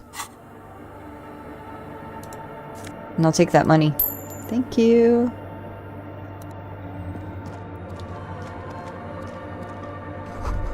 Portable Harman Walshy tape recorder. Is it possible it's recording something? Someone's siphoning electrical current from outside into this antenna. A machine stands in the corner, watched over by the figures on the stained glass window. It's turned on and quivering with soft electricity. Another radio computer. And this time it's already turned on. We should leave. I doubt this place bears any connection to the case. Yeah, but this machine looks like the one in the Doom commercial area. It's also quite similar to the one we have down at the station. Must be the same model. The one you saw earlier was the Ream Civic. This is the Ream Prefect, a model number RC7024, equipped with a Feld mainframe and a Ream-compatible interim printer. The Ream Prefect is the governmental version of the commonly used Ream Civic model. Although mostly based on the same technology, the Ream Prefect is equipped with better noise attenuation circuits. Let me investigate it. You see fluorescent play and print buttons on the keyboard. A hatch connected to the central compartment is wide open. The lieutenant says nothing. You see the machine's glowing frame reflected back from his diamond-shaped glasses. Behind the hatch sits a cube-like crisscross of filaments, smoldering in the dark like fireflies. Silver tape on the side says, in black marker, log, February to March. Another filament memory. Press play to talk with the repeater. The speaker comes to life. Static seeps through the machine's planar magnetic driver. Good afternoon. First case accident on Saint-Brune. This is the East Insulindian Repeater Station 1. Please repeat. It's the same old woman you spoke with through the radio computer in the doomed commercial area. I looked inside the core, but the tape filament just said log February to March. Good. Please repeat the password. Let's look around. There's no... Maybe he knows something. Received. First case accident. Is there anything else I can... Good. Thank you. Please repeat. Goodbye. The machine's keyboard is still illuminated. Nothing happens. Alright. Well, at least we can talk to him about it. Maybe he'll give us a password. Decks of reel-to-reel spinning on empty. Let's go talk to Spider-Man. Hey, man. No, you stay here. Hey, man. Oh, hey, Wade. There's coffee in the back. Coffee in the back. Something familiar about that. coffee and stale cookies. Have you by chance heard the Vieta say the password to a radio computer? Too many times, essay. You need it for something. Surveys are a good way to fish for personal information, especially in the name of public safety. I'm doing a survey of passwords and passcodes identifying regional trends in the interest of the public safety, of course. Don't sweat it, vato. The password is afterlife death. What you think of that? Makes me almost pity La Nilita Pequeña when I hear it. What was that about coffee? Look, man, I'm at liberty to talk about the sacred blaze of the mother's glorious heart, but not about the coffee. I think we're done here, essay. That was an interesting conversation. However, I'm still not sure how it's relevant to our investigation. Alright, but he's gone now, so I guess we just got all the information that we're supposed to have gotten from him. The machine's keyboard, the speaker. Good afternoon. Fortress accident on Saint-Brune. This is the East Insulin. Good. Please repeat the password. Good.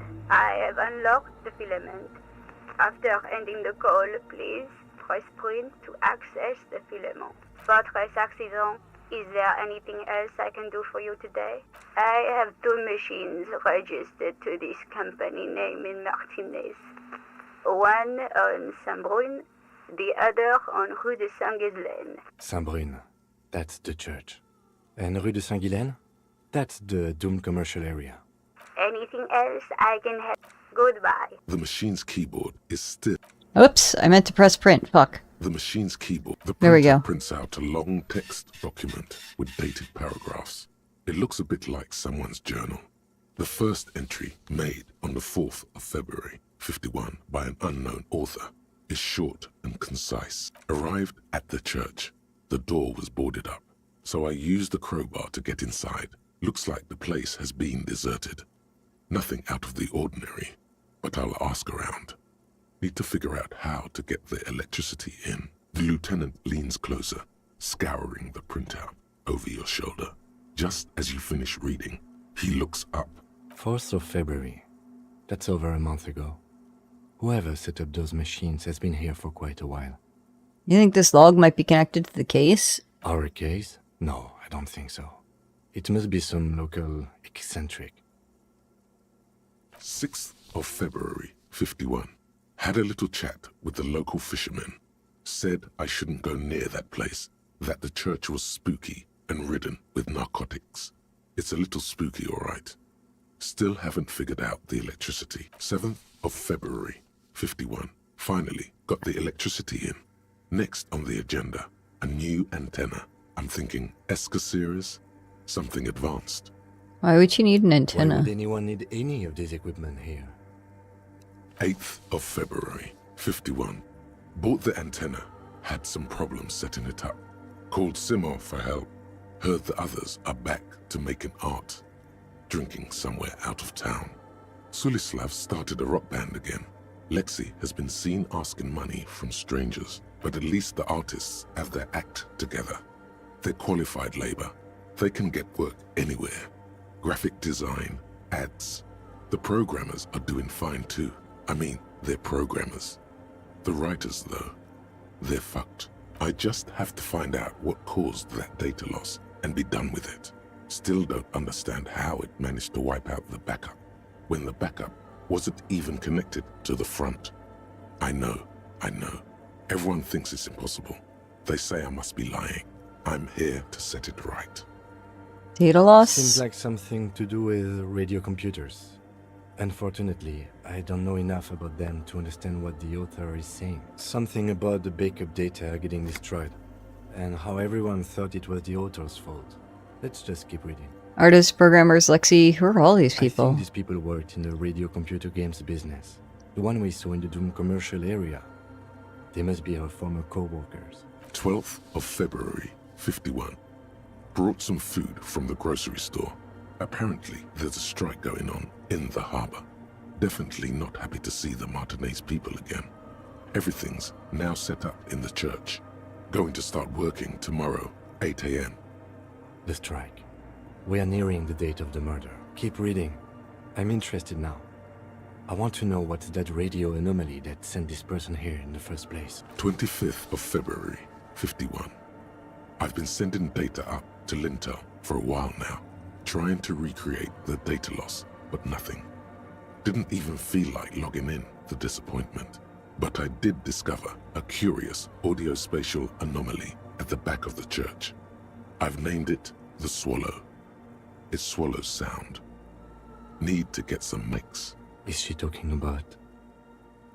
28th of February, 51. Yes, the first recordings confirm that the Swallow is real and I'm not just losing my mind. It's a pillar of silence with a diameter of approximately 3 meters.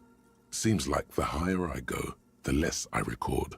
This might be a coincidence, or it could be connected to the data loss that led me here. Well, at least that's what Spider-Man meant about how no sound could reach him. The pillar of silence. She is talking about the silence. Is she suggesting it's more than just an architectural quirk? Well, what could it be? The lieutenant doesn't answer. He follows your gaze, studying the basins. The water shines in them. March 51. Some kind of young disco men have appeared next to the church.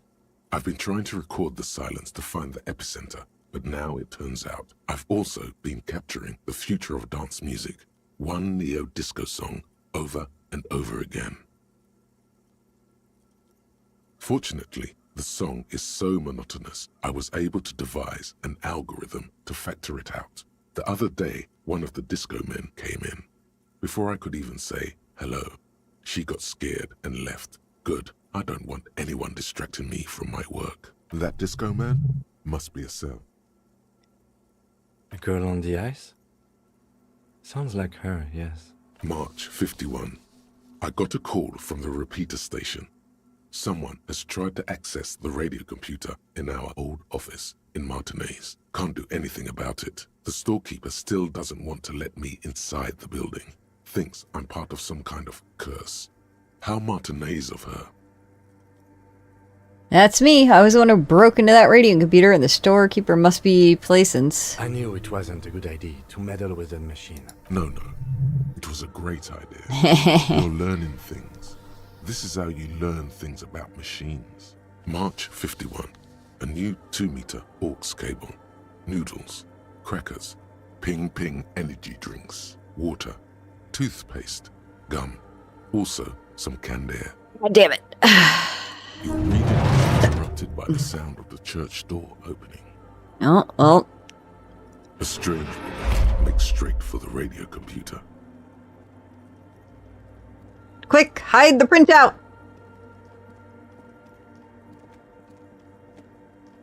A lot of red, white, and blue. Breaking into my radio computer, I see. I do apologize for the intrusion, madame. We are with the RCM, you see. We're here on a side case representing student music venue organizers. Well, you won't find any music venue organizers here. It's just me and my computer, and it has been this way for weeks. Now please give me some room. I need 2 seconds to see that you haven't destroyed anything. We should talk to her. After... Do I have to wait? Should we go and check out the coffee first and come back? In white, silver, and apricot faience, the young mother of humanism stands above you. A crack runs across her body. She is impossibly tall, oval-faced and sad. A dark and radiant majesty. This is her innocence, Dolores Day. Cradled in her arms are a pair of glowing lungs, clearly visible from underneath her flowing dress. You should kneel.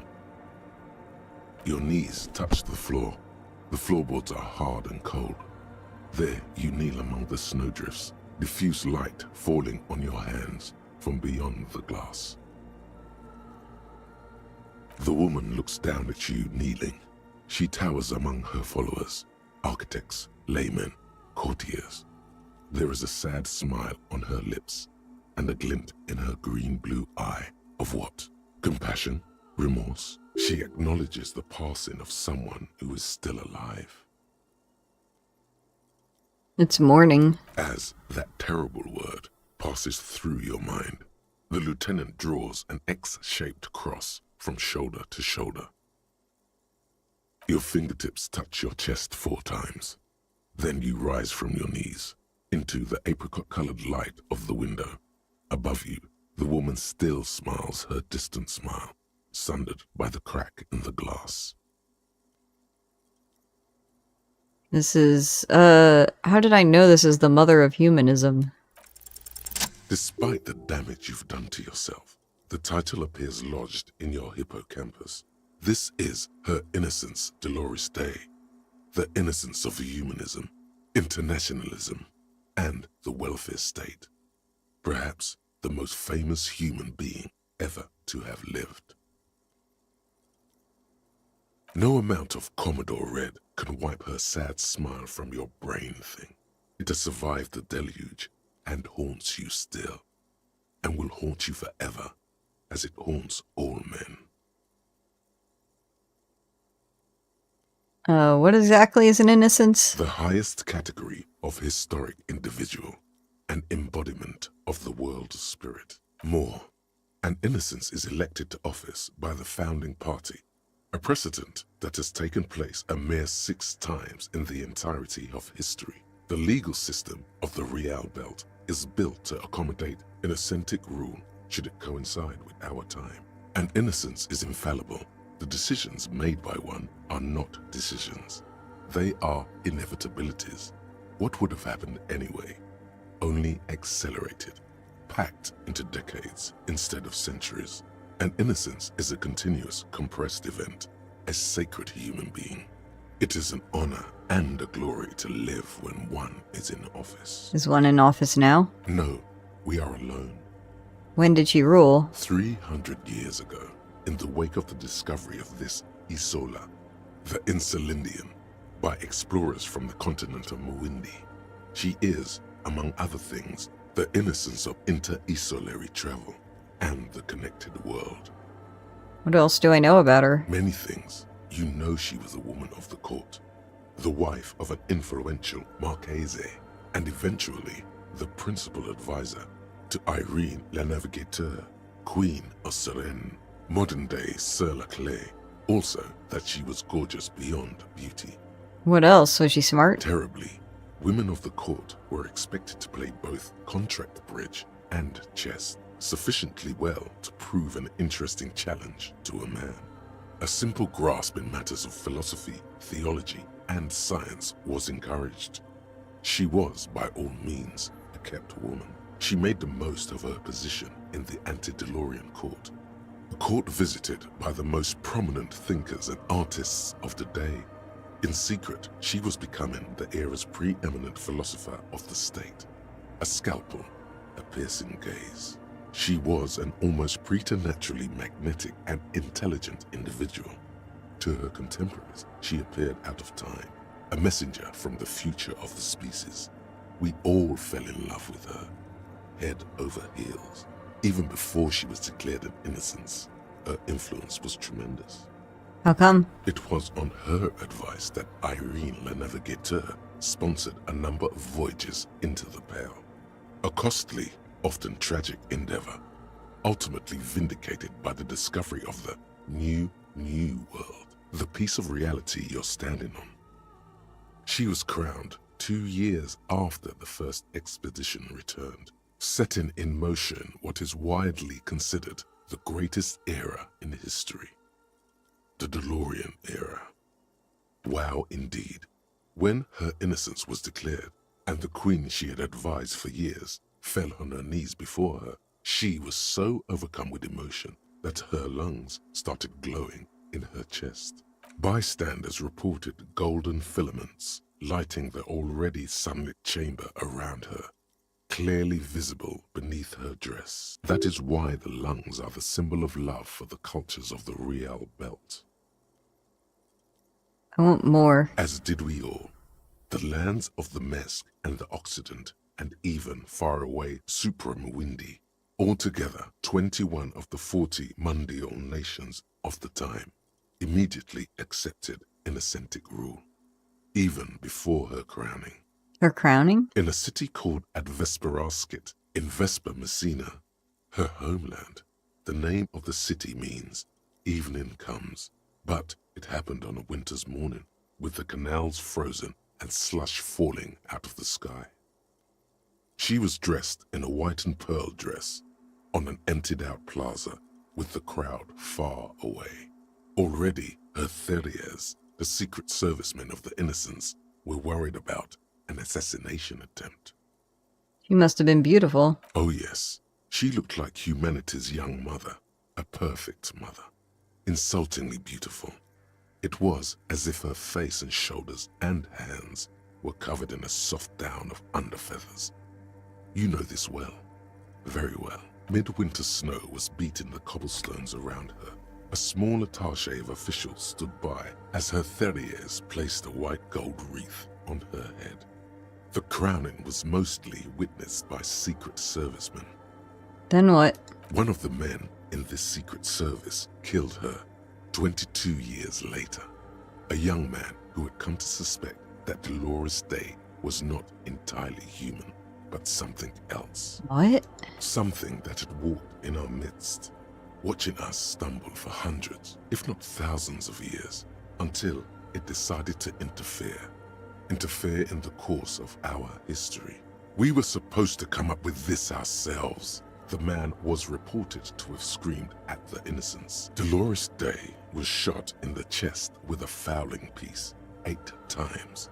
The man, thought to be insane, said he once touched her and her body had been unnaturally warm, like a furnace, and that sometimes, while on duty, he observed her forgetting to breathe for over 10 minutes. This inhuman quality was witnessed by many others as well, glowing lungs and all. It is commonly attributed to mass hysteria and religious psychology.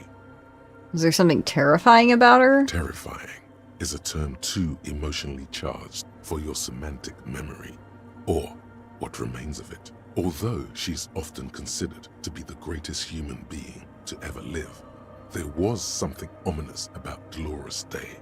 Constantly surrounded by her Theriers, she was the most socially secluded and least self-aware of all the Innocences. Some modern thinkers would consider her a war criminal for the campaigns she waged against the Mesk state. And then there were the resettlement programs. What happened? The Mesk state tried to detach itself from Innocentic rule. Parts of the world were experiencing whiplash from accelerating into secularism. Her mandatory education programs and mass resettlement of upstream Marguerite were problematic as well. Dissenters were suppressed by a military force she called the Army of Humanity.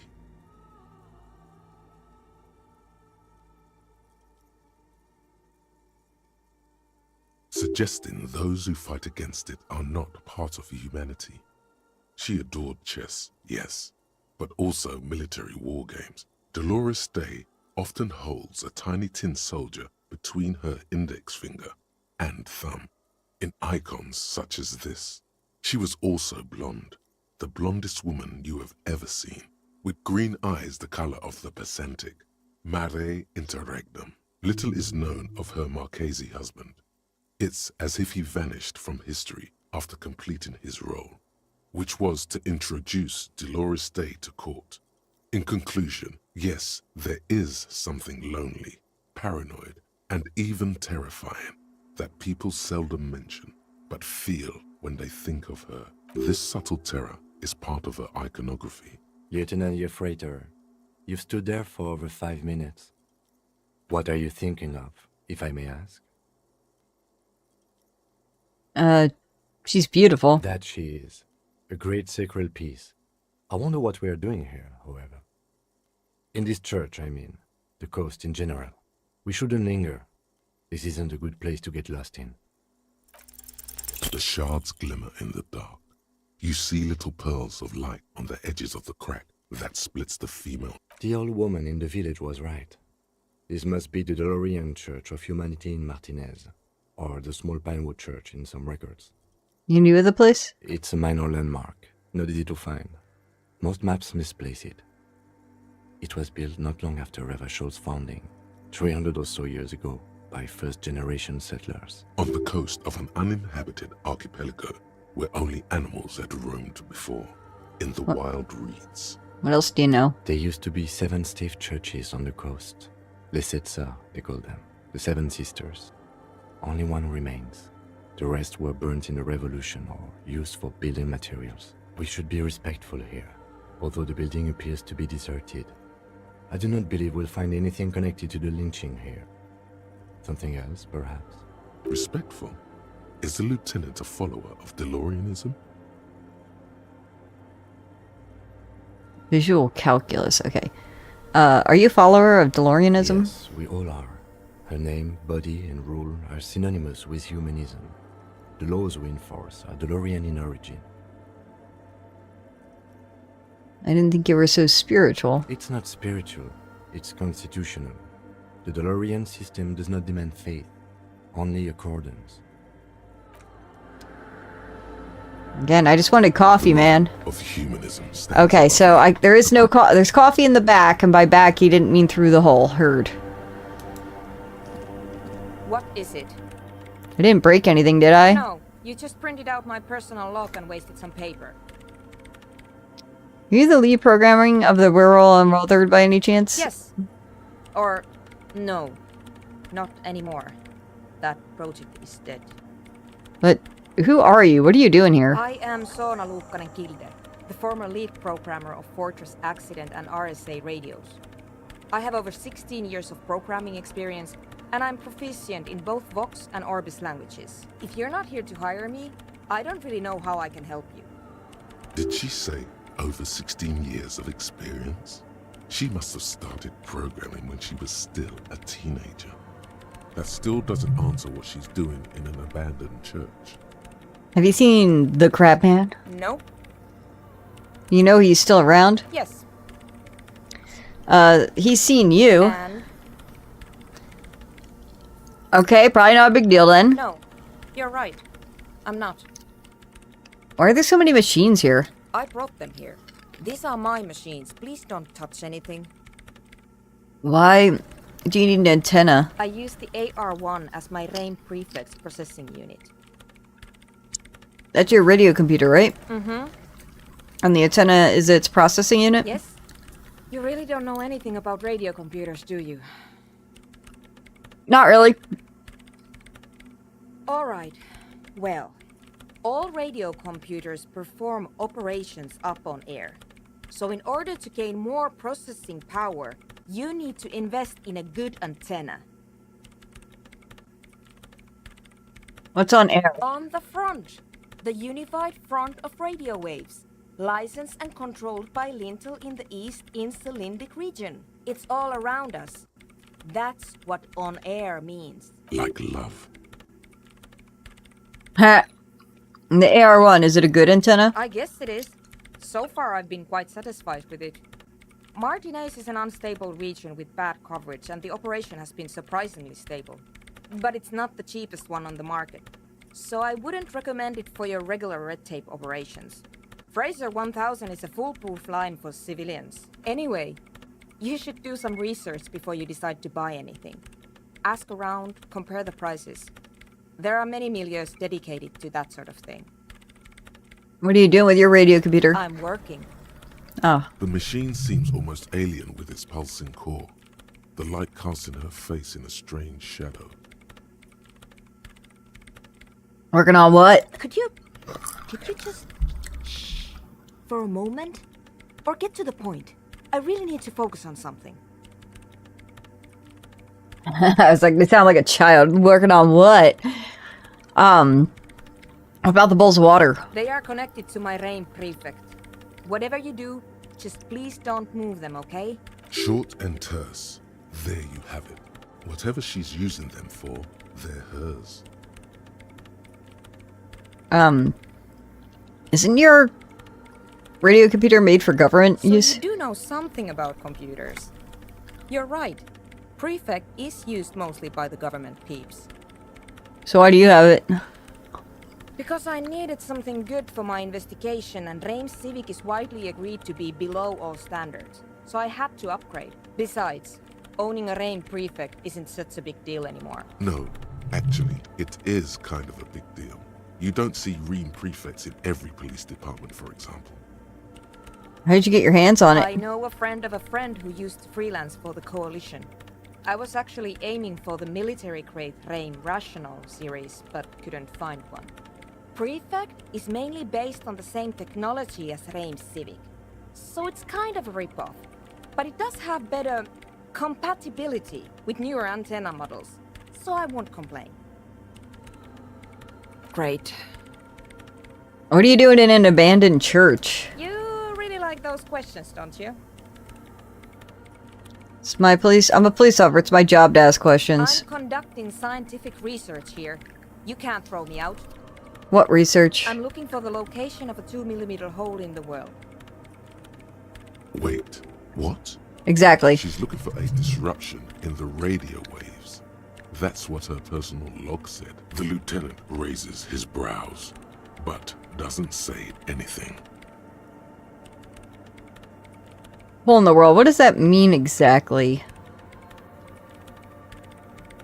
Exactly. What does it mean? Up to now, it has been impossible to say what it is because it's impossible to measure nothing. What do you think it is? What qualities does nothing have? How do you measure something that does not exist? Easy. You measure it by the world around it.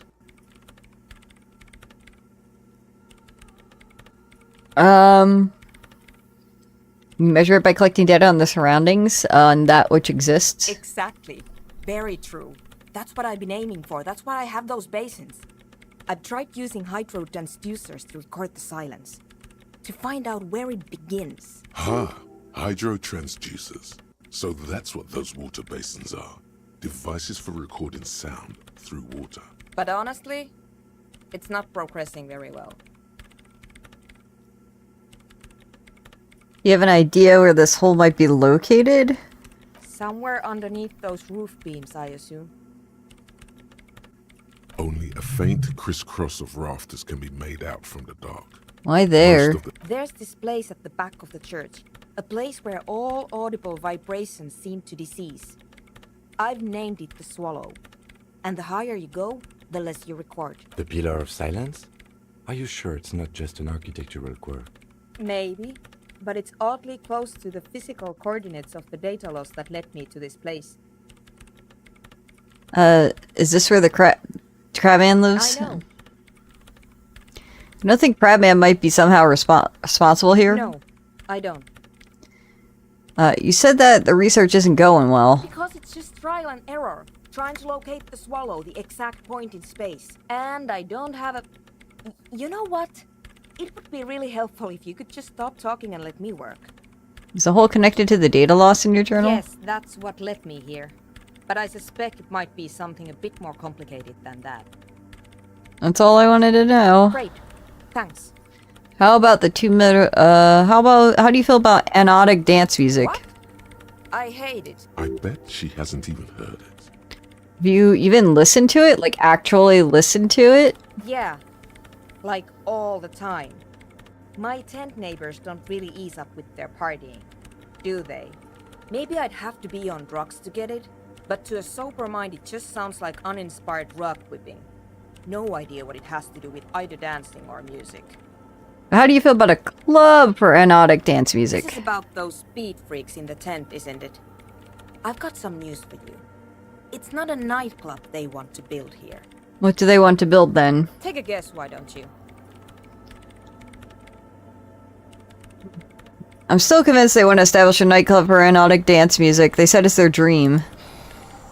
I can't believe they got you so easily. Go have another talk with those up-and-coming entrepreneurs, will you? Good luck. I'm not coming in there. Alright.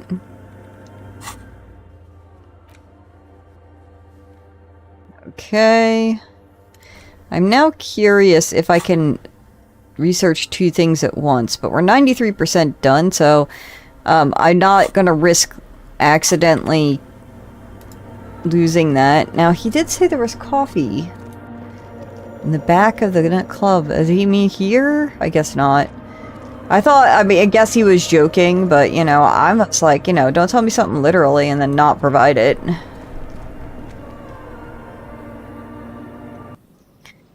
Alright.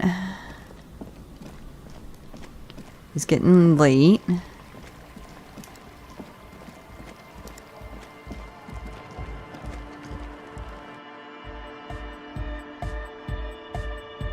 Hi again. So, how are things going? About the church, I checked it out. What happened? I talked to the crab man. Oh man! Who is he? What did you think?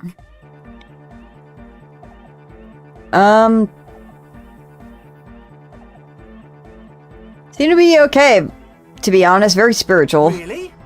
Huh. Interesting. What's he doing in the church? Just preaching and praying from the looks of it. No matter. Is he gonna be a problem? Yeah. Noid is right. Let's get back to the point. What are we gonna do about it? These guys will never catch him. You will never catch him. There's nothing to do. As far as I can tell, he's not going to leave. He'll climb around up there and you guys and... actually, you told me you wouldn't mind a nightclub at all. I don't know, man. Doesn't it feel like a major hindrance to you?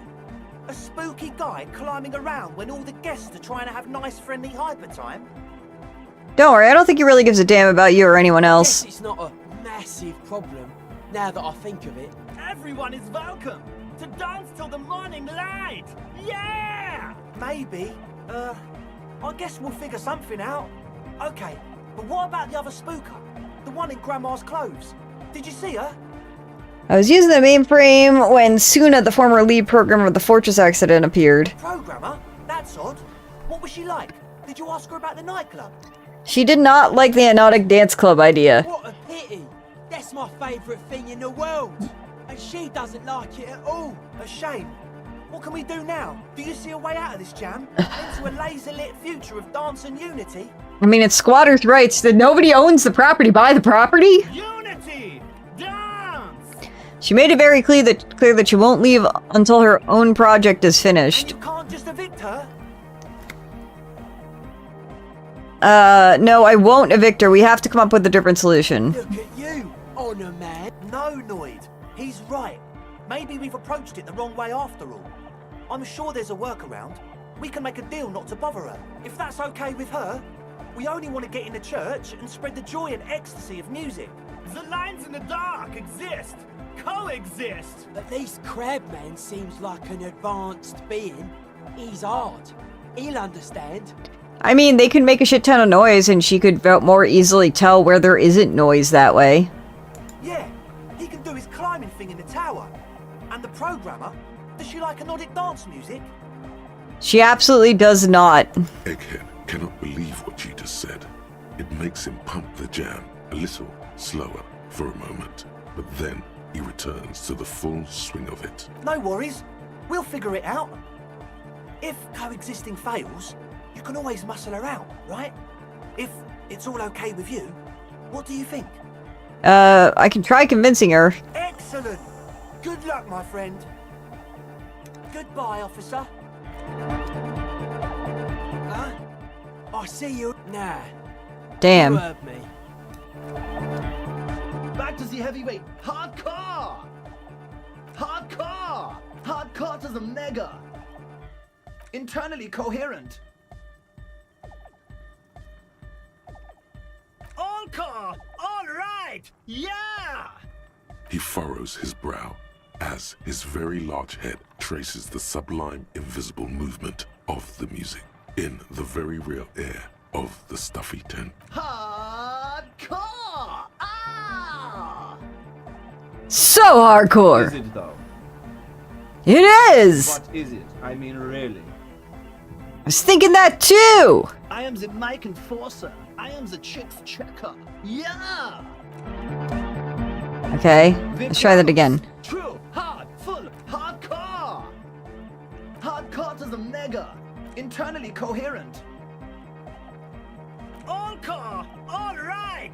He furrows his Hardcore! Ah! Is it though? One mind, one spirit. There's no other world. There's no other life.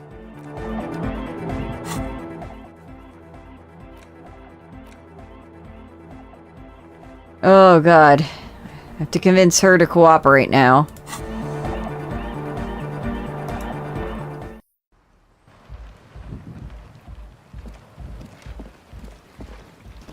We don't eat in this game. Who needs food?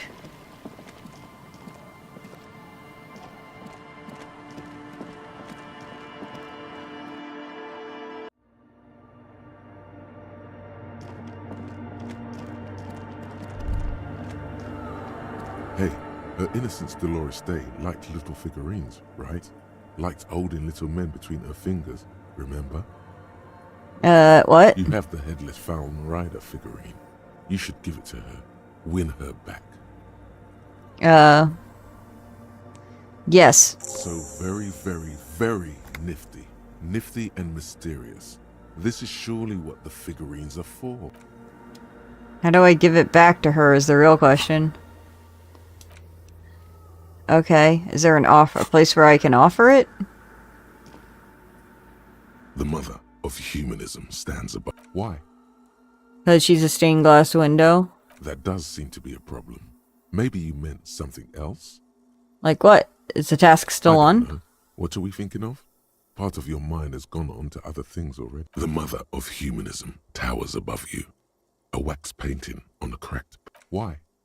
That does seem to be a problem. The mother of humanism. How do I give it to her, though? I guess there isn't a place to leave it.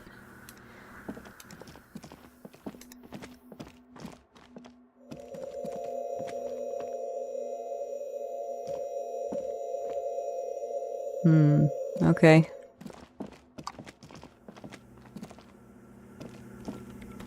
Yes, what is it? What if you didn't have to leave? I don't want to make anything work. Hold on, you don't want to make anything work? Yes, anything. Alright, I want to make anything work. Good. Please succeed. Fuck yes. When her research is done... Hey, DJ Dead Parrot. Listen, about your research, you mentioned earlier that it's not going very well. Maybe I can help with something. What? No, I don't really need any help with the project. If I could help you finish the project, then you wouldn't have to live in a church next to the Boom Boom anymore. Just think about it. She thinks about it. A glassy look in her eyes. A gust of wind brings more snow in from the broken gallery. Alright. Bring me the game's offsite copy from my old workspace, if you really want to help. It's stored on a filament memory, and I'm unable to go and fetch it myself. Is this the filament you're looking for? If it's offsite copy, why do you need it? It's a backup of my former employer's project, the radio game we were working on. It's stored on a filament memory. She's making it extra simple. The backup itself is destroyed now, but I'm hoping to use what's left of it. Hold on. If it's called an offsite copy, then why is it still on site? Oh god, not this again. It is not on site. It is in the basement. Perfectly safe and not connected to the front at all. Basement? Sounds like it's technically still... And no, taking it outside the building wouldn't have protected it from the data loss. There's nothing wrong with keeping the backup in the basement. What happened was a freak accident that has nothing... We clear? Yeah, that's the one. You can get in through the bookshop. You just have to do some explaining to the bookstore lady. Good. Then you might know the giant ice bear fridge in the building's cellar. The filament is inside the fridge. Just go and get it. In the giant ice bear fridge. But you've been to the fridge and it wasn't there. There was a note saying... I found a note from the ice bear fridge. It said the offsite copy has been moved to a safer place. A note from whom? Did it specify where they took the filament memory? It said the offsite copy had been taken to a nearby ice cream maker. Zawiza. Of course. Our project lead, Suliswov Zawiza. God, he was always so hell-bent on keeping the copy somewhere safe. And feel like it would have made a difference. The offside copy was perfectly safe when the data loss happened. That data loss was anomalous. And the heads... I won't even get into the heads. Valley of 1,000 Heads. You like the sound of that. I found the ice cream maker, but I couldn't get it open. It's completely frozen. This is getting ridiculous. Can't you just defrost it? Or, I don't know. I don't know about the ice cream maker. Just figure something out. Is this it? No. That's the production schedule you stole and accessed without authorization. I don't need it. In his defense, it was simply lying in the desk drawer of an abandoned cubicle. Okay, but still. Alright. Thanks. And here's my Kvalsund multi-tool. You might need it to hack loose some ice. It opens everything. If you get me the offside copy, then you can keep the Kvalsund. Alright. Nice. Tools. Alcohol, and this multi-tool.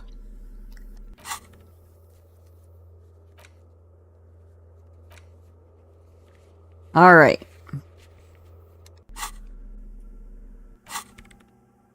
%. Oh man, we're so close.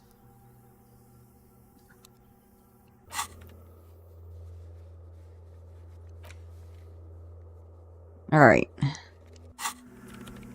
Let's go outside. We just gotta make it be like 1 more hour. Move, bitch.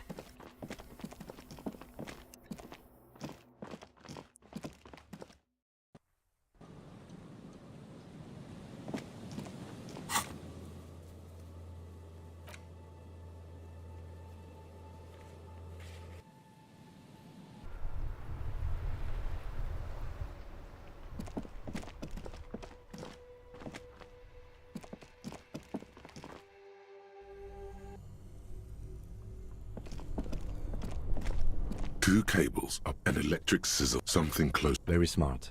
Opening the lid should be much easier after the ice cream maker has defrosted.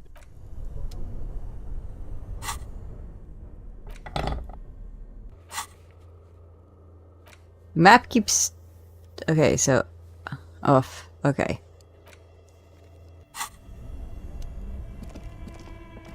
This orange machine is dead still. It has a hand-crank ice cream. Turning the crank feels oddly satisfying, like stirring your childhood. We're not gonna try that now, cause...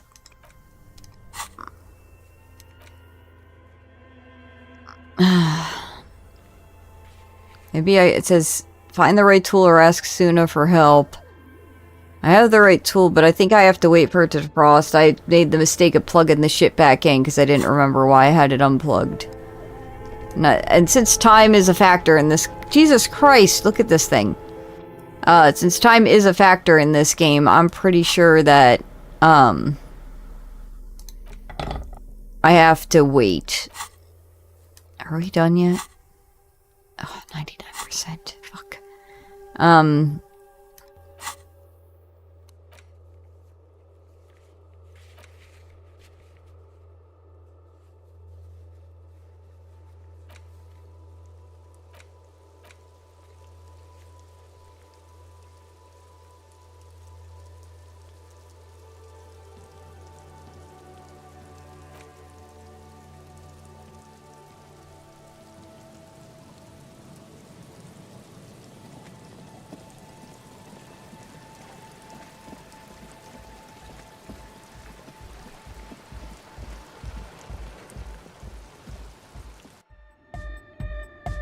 We're close. True, hard, full, car. It's hardcore. Skibbity, skibberdanger. I am the rearranger.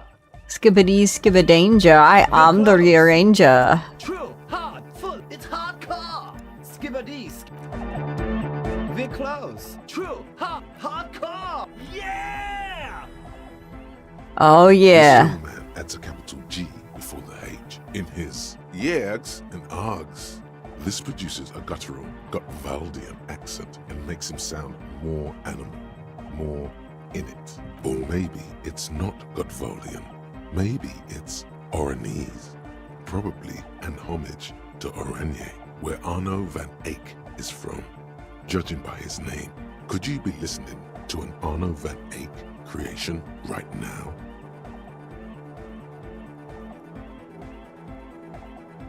The Y to the E to the A to the A to the A to the A to the A to the G to the H to the exclamation mark. Yeah! He missed one A.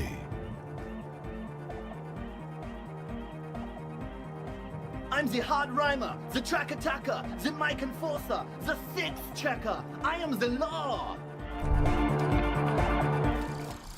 Homosexual underground. Yeah.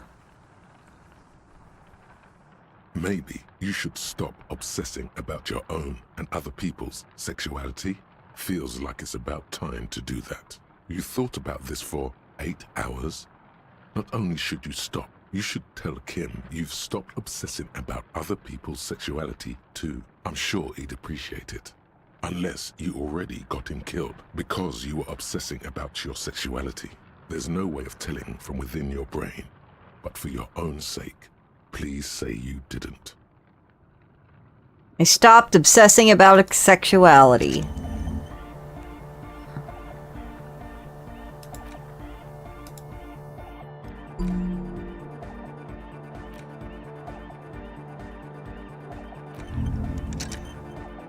All right.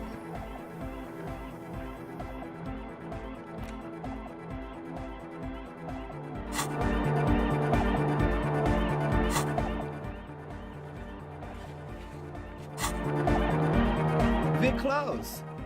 True, hard, full, car. Hardcore. Yeah! This young man, or maybe it's not. You know about him? You know Van Eyck?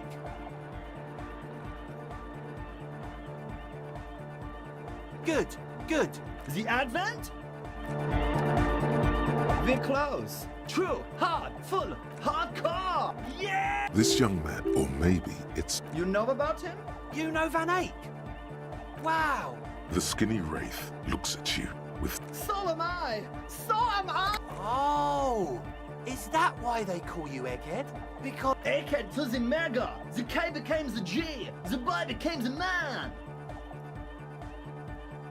The Advent? We're close. True, hard, full, car. It's hardcore. Skibbity. We're close. True, hard, hardcore. Yeah! This young man, or maybe it. You know about him? You know Van Eyck? Oh, well. The Advent? All right.